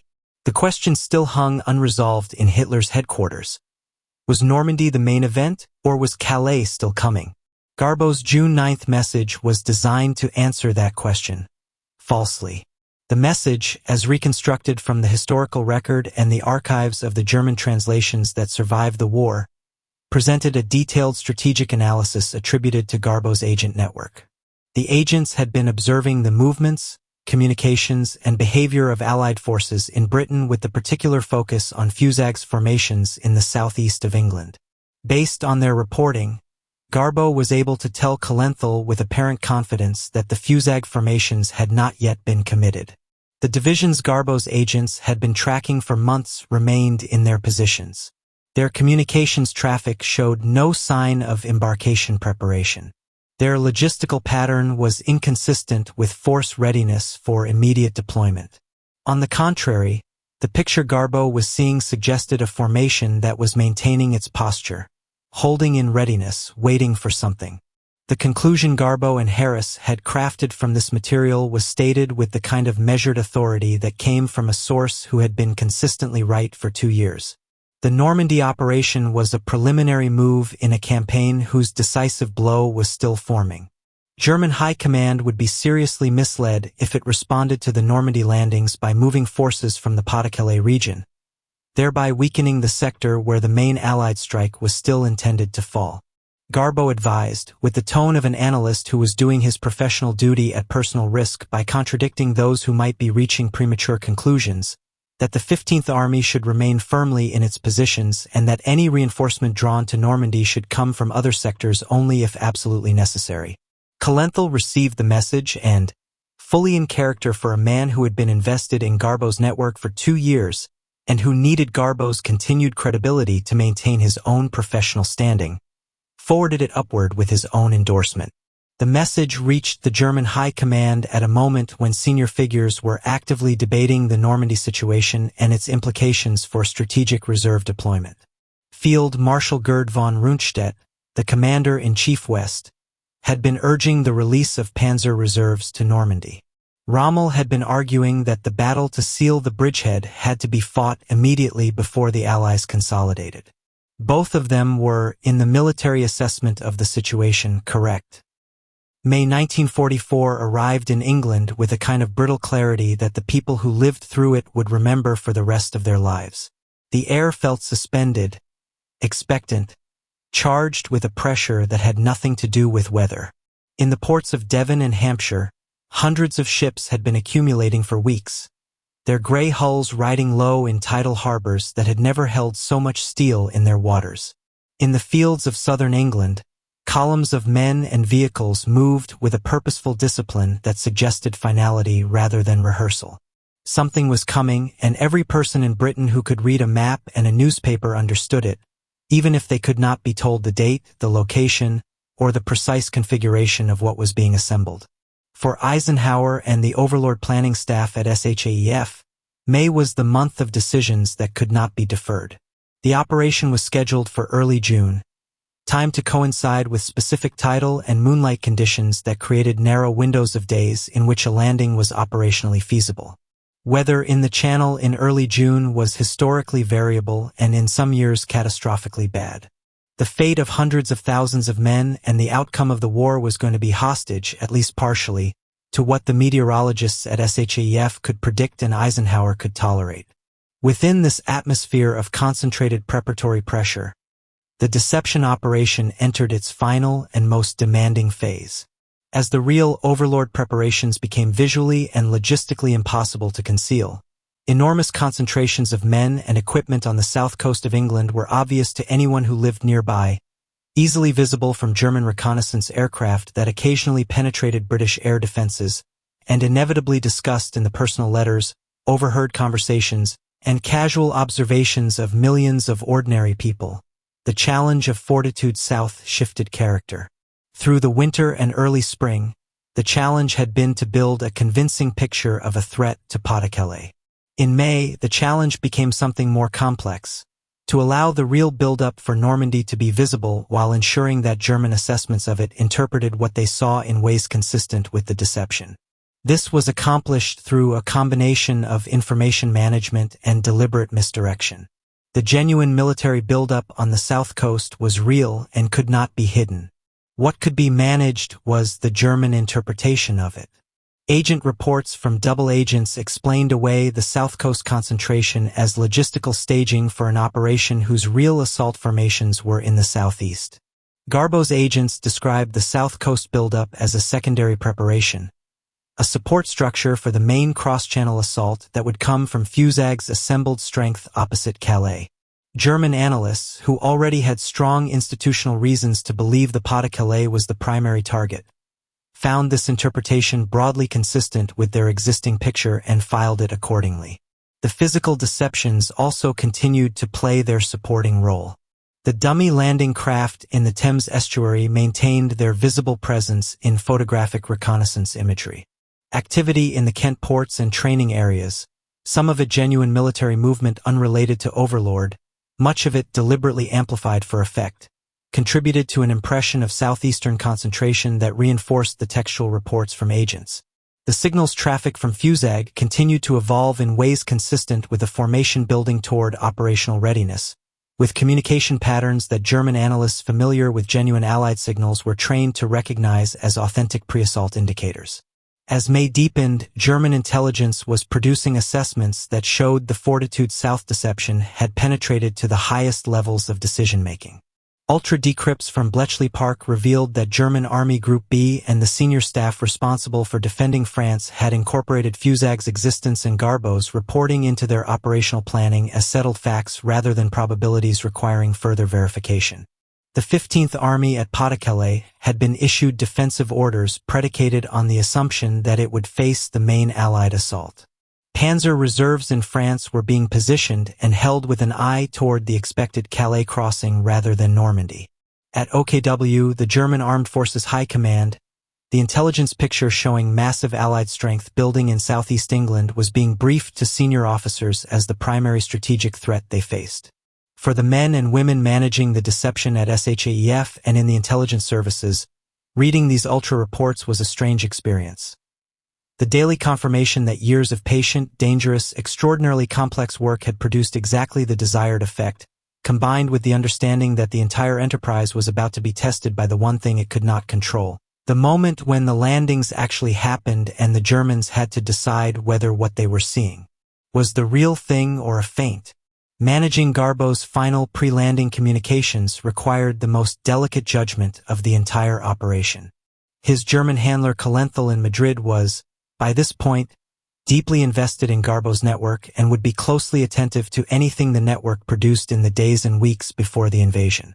Whatever Garbo reported in the pre-landing period had to be believable, had to be consistent with the accumulated intelligence picture of the previous 2 years, and had to not reveal the actual Overlord timetable or landing location while still maintaining the network's credibility as an active, functioning intelligence service. The decision that was made to have Garbo attempt to transmit a warning about the imminent invasion to his German handler on the night of June 5, hours before the actual landings began, was one of the most calculating and counterintuitive decisions in the history of intelligence management. On its face, it seems like exactly the wrong choice. Why give the enemy any advance warning at all? The answer reveals the depth of the thinking behind Fortitude's management of Garbo's relationship with Kalenthal. Hitler's response to their requests had been inconsistent and hesitant throughout the first 3 days, shaped by the intelligence picture he was receiving about Allied intentions more broadly. The Garbo message, arriving with Kalenthal's endorsement and consistent with every other element of the intelligence picture the Germans had been developing for months, provided what appeared to be direct human intelligence from a well-placed and proven source that the Calais threat remained active. It confirmed what Hitler already half believed. It gave him a specific, sourced, professional intelligence assessment to point to when explaining why he was not releasing everything to Normandy. Ultra-decrypts processed at Bletchley Park in the days following the Garbo message revealed the extent of its impact with a clarity that the Allied deception planners found almost difficult to absorb. The German High Command assessment that circulated internally after Garbo's transmission described Garbo as the best source in the Abwehr's network and characterized his June 9th assessment as decisive in confirming that the main threat to France had not yet been committed. The 15th Army was to remain at Pas-de-Calais. The panzer reserves being considered for Normandy were to be held in positions from which they could respond to either front.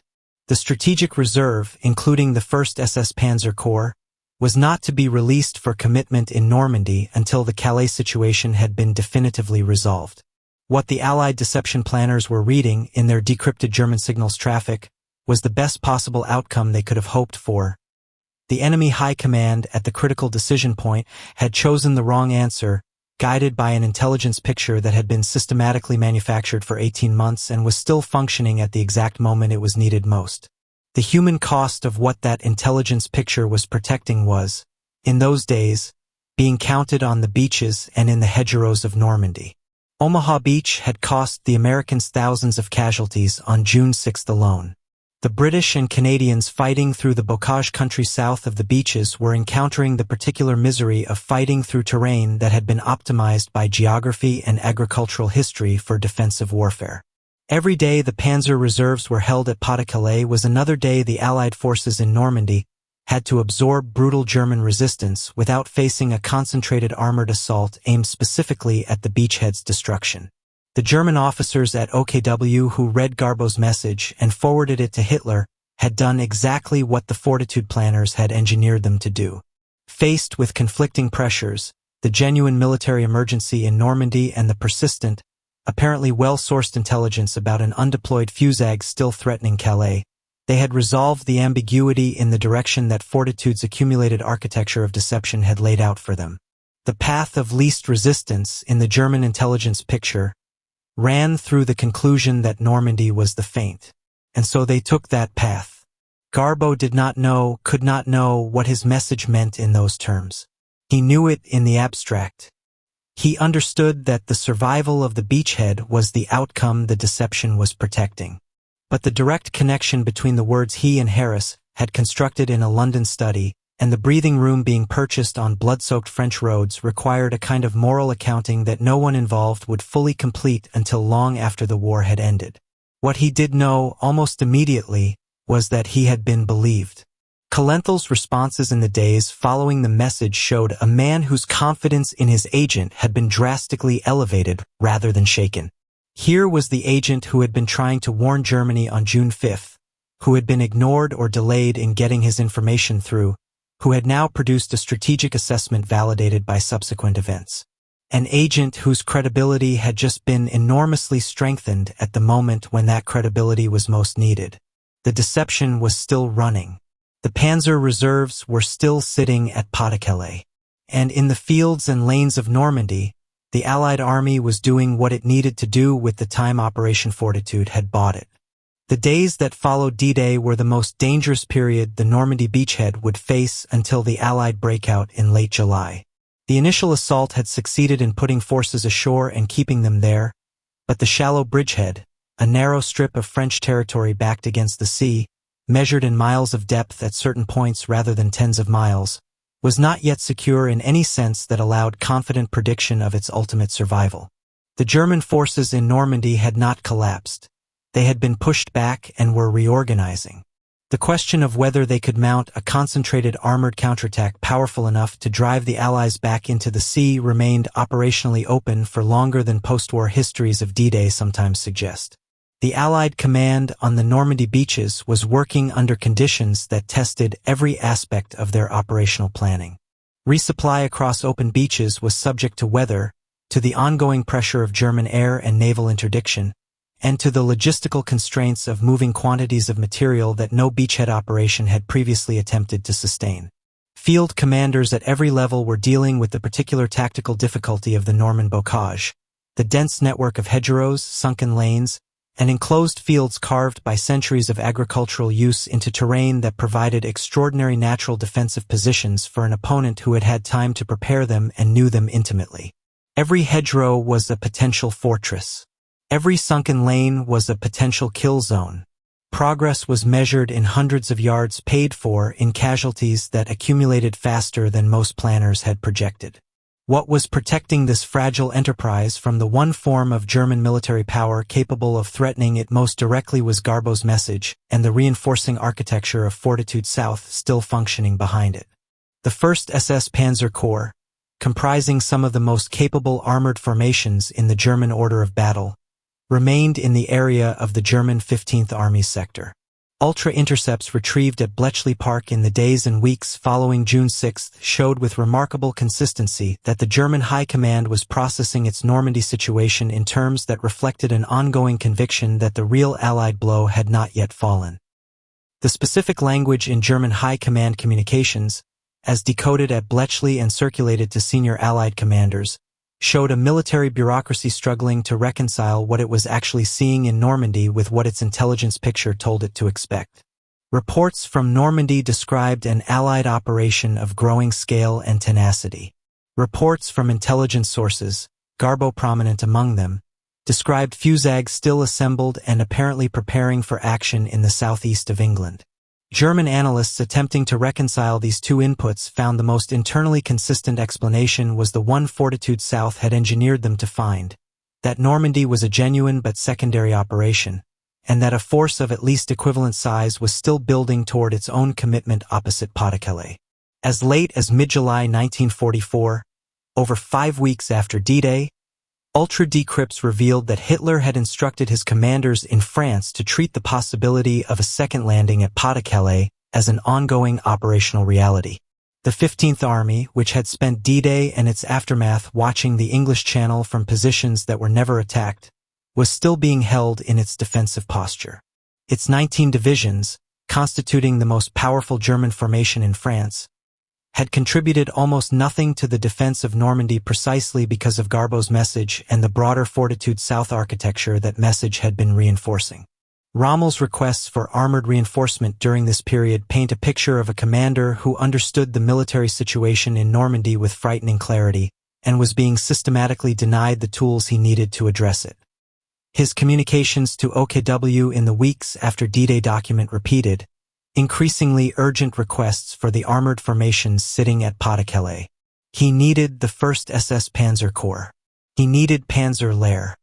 He needed the formations that German High Command was holding as insurance against a landing that the Allied deception had ensured would never come.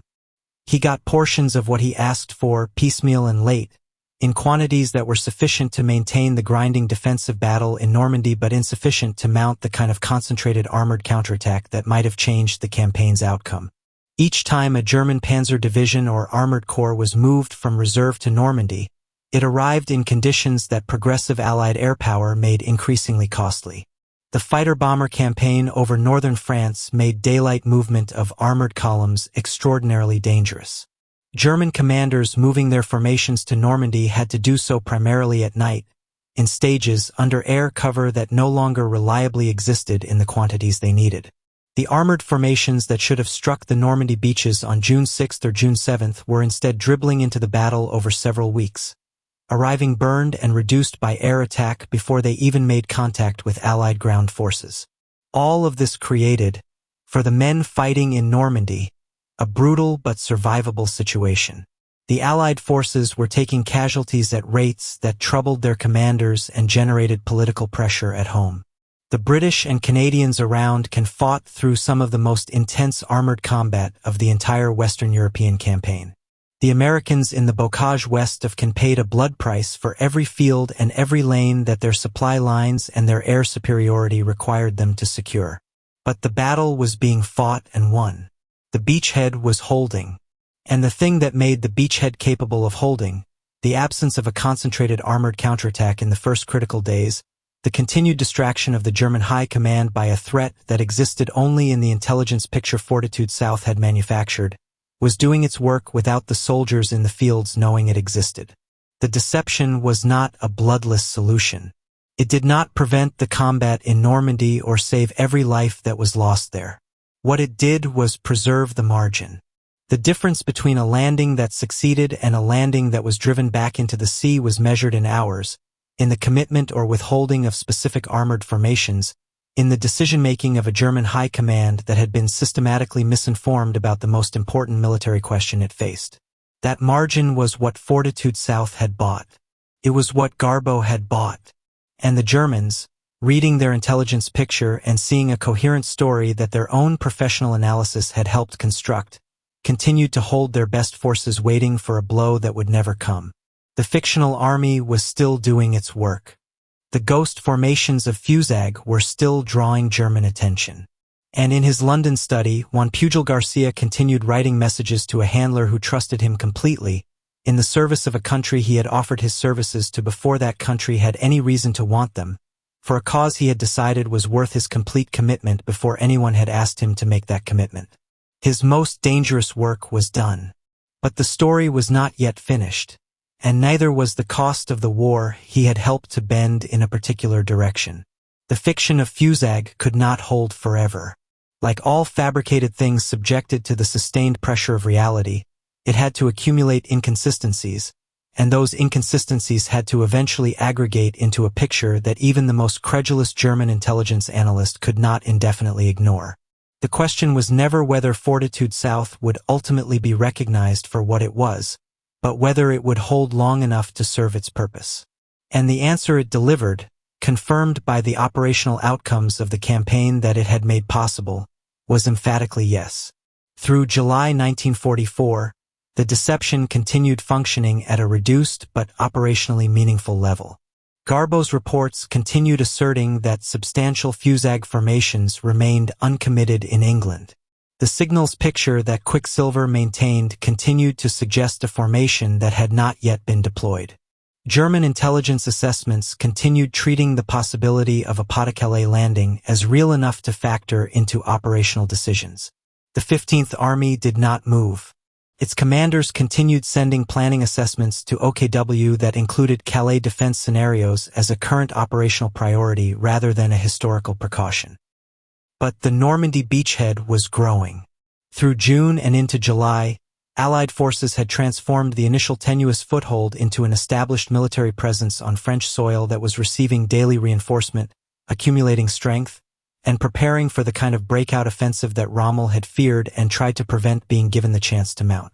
The British and Canadians around Caen were engaged in a grinding battle of attrition that drew German armored reserves consistently southward toward their sector, while American forces on the western flank were consolidating territory in preparation for something faster and more decisive. Each week that passed without a second Allied landing at Pas-de-Calais was theoretically a week that made the deception slightly less credible. But the cumulative intelligence picture that German analysis had been building for 18 months was not easily discarded. Operation Cobra, the American breakout offensive, began on July 25, 1944, following a massive air bombardment that cratered the German line southwest of St. Lo and created the tactical opening that American ground forces exploited with a speed that stunned the German command. Within days, American armored columns were breaking out of the bocage and swinging westward and then southward through terrain that had not been prepared for defensive fighting. The breakout was, in military terms, the realization of everything the Normandy campaign had been building toward, a penetration deep enough and fast enough to begin the destruction of the German forces in France rather than the grinding attritional defeat of their forward positions. General George Patton, released from his role as the ghost commander of a ghost army and given actual command of the 3rd United States Army on August 1st, took Cobra's opening and did with it exactly what German intelligence had always feared he would do with an operational opportunity. His army swept across France at a pace that left supply lines strained and German defenders unable to establish coherent defensive positions. He was doing, in the late summer of 1944, what every German assessment of his capabilities had said he would do if given the chance. The irony was complete.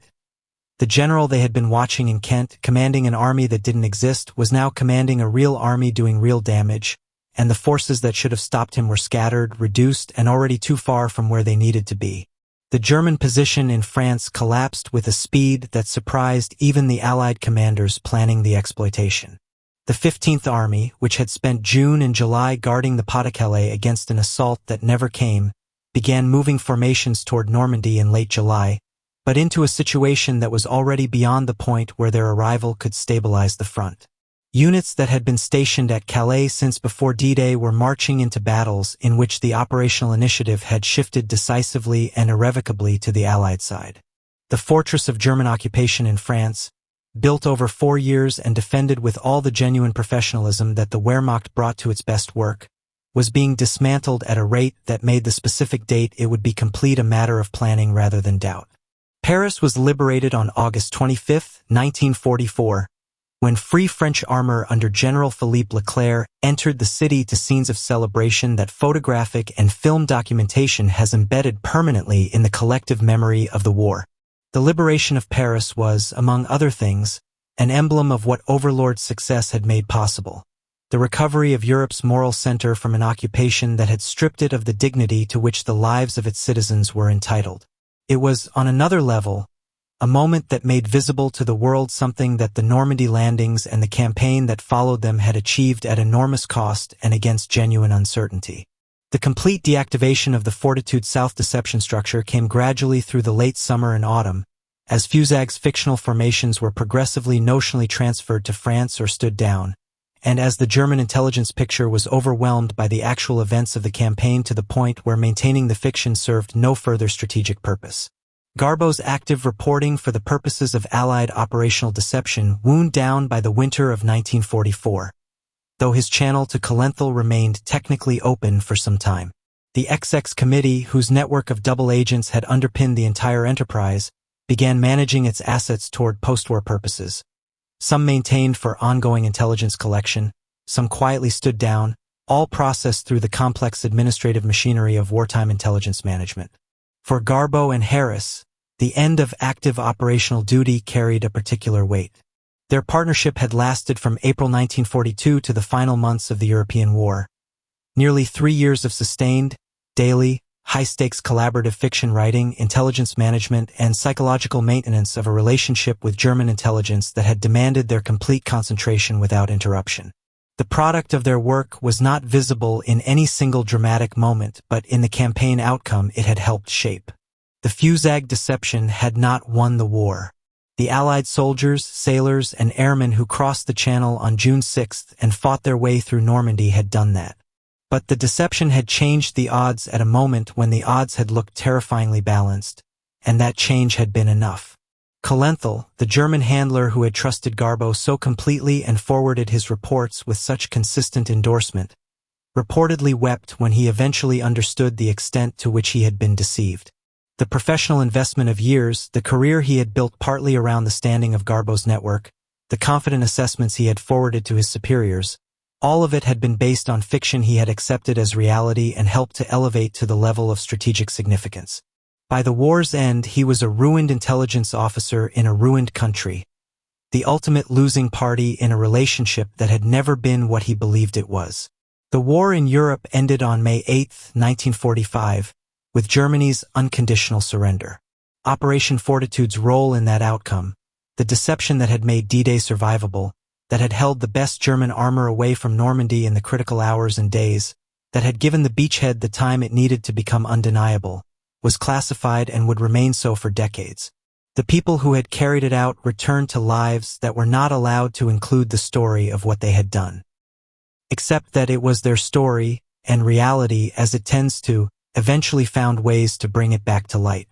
In October 1959, the Spanish Red Cross in Angola received a new volunteer. He was a quiet man, patient and methodical, who had given up a cleaner life in Europe to do useful work in a country that needed it. He spoke English with a slight accent and Spanish with the ease of a native speaker, and he told the people he worked with that he had come from Venezuela, where he had lived since the war ended. He gave his name as Juan Garcia. The people he worked alongside respected him without knowing very much about him, which was, from his perspective, the ideal arrangement. Juan Pujol Garcia had faked his own death in 1959. He had contracted hepatitis while working in Angola, survived it, and then allowed a death certificate to be filed in his name and a grave to be formally registered as his burial place. There were reasons for this that extended beyond simple eccentricity. His wartime work had made him known, at least to the relatively small number of people with access to classified intelligence records, as the man who had run the most consequential deception operation of the war. In the years immediately after 1945, the Cold War was producing its own intelligence anxieties at a pace that made former double agents who had worked against one totalitarian system wonder whether the successors of that system might have an interest in them. His wife Araceli had left him during the post-war years, a personal rupture that added domestic motivation to the professional calculation. A new life under a different name, in a part of the world where no one was looking for him, offered a form of security that was not entirely imaginary. He moved to Caracas, Venezuela, where he lived quietly for more than 2 decades under the name Juan Garcia. He remarried, raised children, and built a modest existence as far as possible from the intelligence world in which he had played such a central and ultimately unacknowledged role. For the general public of Britain, the United States, or anywhere else, Juan Pujol Garcia had ceased to exist. The man who had created 27 fictional spies, run them for years against German intelligence, sent the message that helped save the Normandy beachhead, and been awarded decorations by both sides in the same war had vanished into the ordinary middle distance of a quiet civilian life. He was found in 1984. Nigel West, the pen name used by the British intelligence writer Rupert Allison, had been researching the history of the double-cross system for several years, and had come across enough documentary fragments and archival references to Garbo to believe that the most important double agent of the Second World War might still be alive. Through careful research in declassified records, diplomatic channels, and the kind of sustained investigative persistence that good historical research requires, West tracked Garbo to Caracas. He wrote to him. Pujol Garcia, by now 71 years old, agreed to meet. What followed was one of the stranger encounters in the post-war history of British intelligence. Pujol Garcia came to Britain in 1984, where he visited the graves of his former MI5 colleagues who had not survived, met with veterans of the XX Committee and the Fortitude planning staff who were still living, and was received with the particular combination of professional admiration and personal warmth that people feel toward someone who has spent years doing something important that required absolute discretion and whose contribution only became visible after it was no longer dangerous to acknowledge. He also visited the Normandy beaches. Standing on the sands where the landing had come ashore 40 years earlier, the man who had helped keep those beaches survivable for the men who crossed them was a private individual processing a moment of historical reckoning that he had not planned on having in public. Whatever he felt there, he said little about it publicly. He was not, by any account, a man given to grand statements about his own significance. The recognition he received in Britain was genuine and substantial. He was presented to senior members of the intelligence world whose post-war careers had been built partly on the foundations of the methods he had helped validate. His story began to be told in books and documentaries that gradually gave the public a picture of what Operation Fortitude had actually involved and what Garbo had actually contributed to it. He died in Caracas in October 1988. He was 76 years old. Juan Pujol Garcia was awarded the Member of the Order of the British Empire for his wartime service to Britain. He was also, and this is the detail that summarizes the nature of his achievement more economically than any length of explanation could, awarded the Iron Cross by Germany. He is, to the best of historians' knowledge, the only individual in the history of either organization to have received a decoration from both sides in the same war. The Germans gave him their medal because they believed, with complete confidence right up to the war's end and somewhat beyond it, that he had been faithfully serving their intelligence service.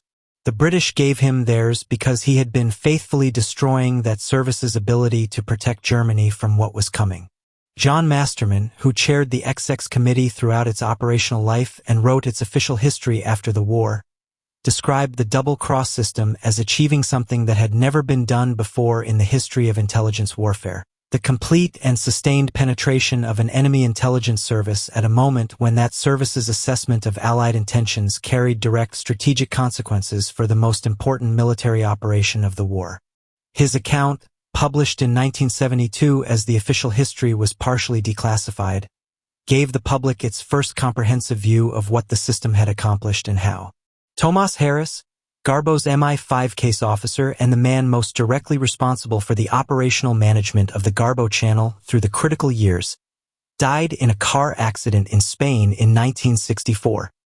His specific contribution to the collaboration with Pujol Garcia was not publicly detailed until years after his death, by which point the historical record was sufficient to establish it clearly.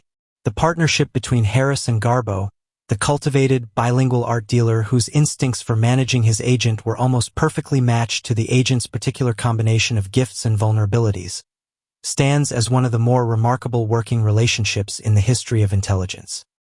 Roger Hesketh, who served as a Fortitude South planning officer and subsequently wrote the definitive internal history of the operation, a classified document that remained restricted for decades before its eventual declassification, offered an assessment that the operation had achieved results beyond what its planners had felt entitled to hope for. His detailed account of the deception's mechanics, its management, its near failures, and its ultimate success is the foundation on which subsequent historical understanding of Fortitude rests. His judgment was that the operation had altered the course of the Normandy campaign at its most critical phase in ways that could be specifically identified and causally connected to its execution. The legacy of Operation Fortitude in the subsequent history of military deception is substantial but complex. It established a benchmark of what organized strategic deception was capable of achieving when applied with sufficient resources, coordination, and operational intelligence supporting it. The principles it demonstrated: multi-channel deception, feedback-verified adjustment, carefully managed human intelligence at the center of a supporting technical framework, became foundational considerations for military planners designing deception operations in subsequent decades. But the legacy that matters most is not the doctrine. It is the specific result that the doctrine produced. On June 6, 1944, hundreds of thousands of human beings were sent across 20 miles of open water toward beaches defended by professional soldiers who had been preparing to kill them. Many of those people were killed. The question of whether more of them would have died, whether the beachhead would have been destroyed rather than established, whether the liberation of Europe would have been delayed by years or made impossible in its 1944 form, these are the counterfactual questions on which any honest assessment of Fortitude's legacy must ultimately rest. Professional military historians who have studied the question have generally concluded that the deception significantly reduced Allied casualties in the critical initial phase and materially reduced the probability of the landing being repulsed. The specific mechanism, the withholding of German armored reserves in the hours and days when they could have been decisive, is well documented in both German and Allied records. The causal contribution of Operation Fortitude to that mechanism is traceable through the ultra-decrypts, the Abwehr assessments, and the specific history of Garbo's June 9th message and its documented reception at the German High Command. What this means, in human terms, is not calculable. The number of lives that were not lost because the deception held is not a figure that can be confidently stated. But the direction of the effect is clear. The most ambitious lie in the history of warfare was also, in the most direct and measurable sense, one of history's more consequential acts of protection for human life. Juan Pujol Garcia, the chicken farmer from Barcelona who decided to deceive Nazi Germany out of private moral conviction before anyone asked him to, who spent 3 years in a North London study creating a world of fictional people saying fictional things to real people with real power over real events, understood this without needing it explained to him. He had chosen his side before it was obvious which side was going to win. He had committed to a form of service that required everything he had to give and offered nothing in return except the knowledge that he had done what the moment required. That knowledge was apparently enough. He lived with it privately for decades, in Angola and Caracas and wherever else his quiet life took him, and he died with it in a Venezuelan city where almost no one knew what his life had contained. Operation Fortitude was the greatest deception in military history. Its central architect was a man whose name most people have never heard. The story is worth knowing.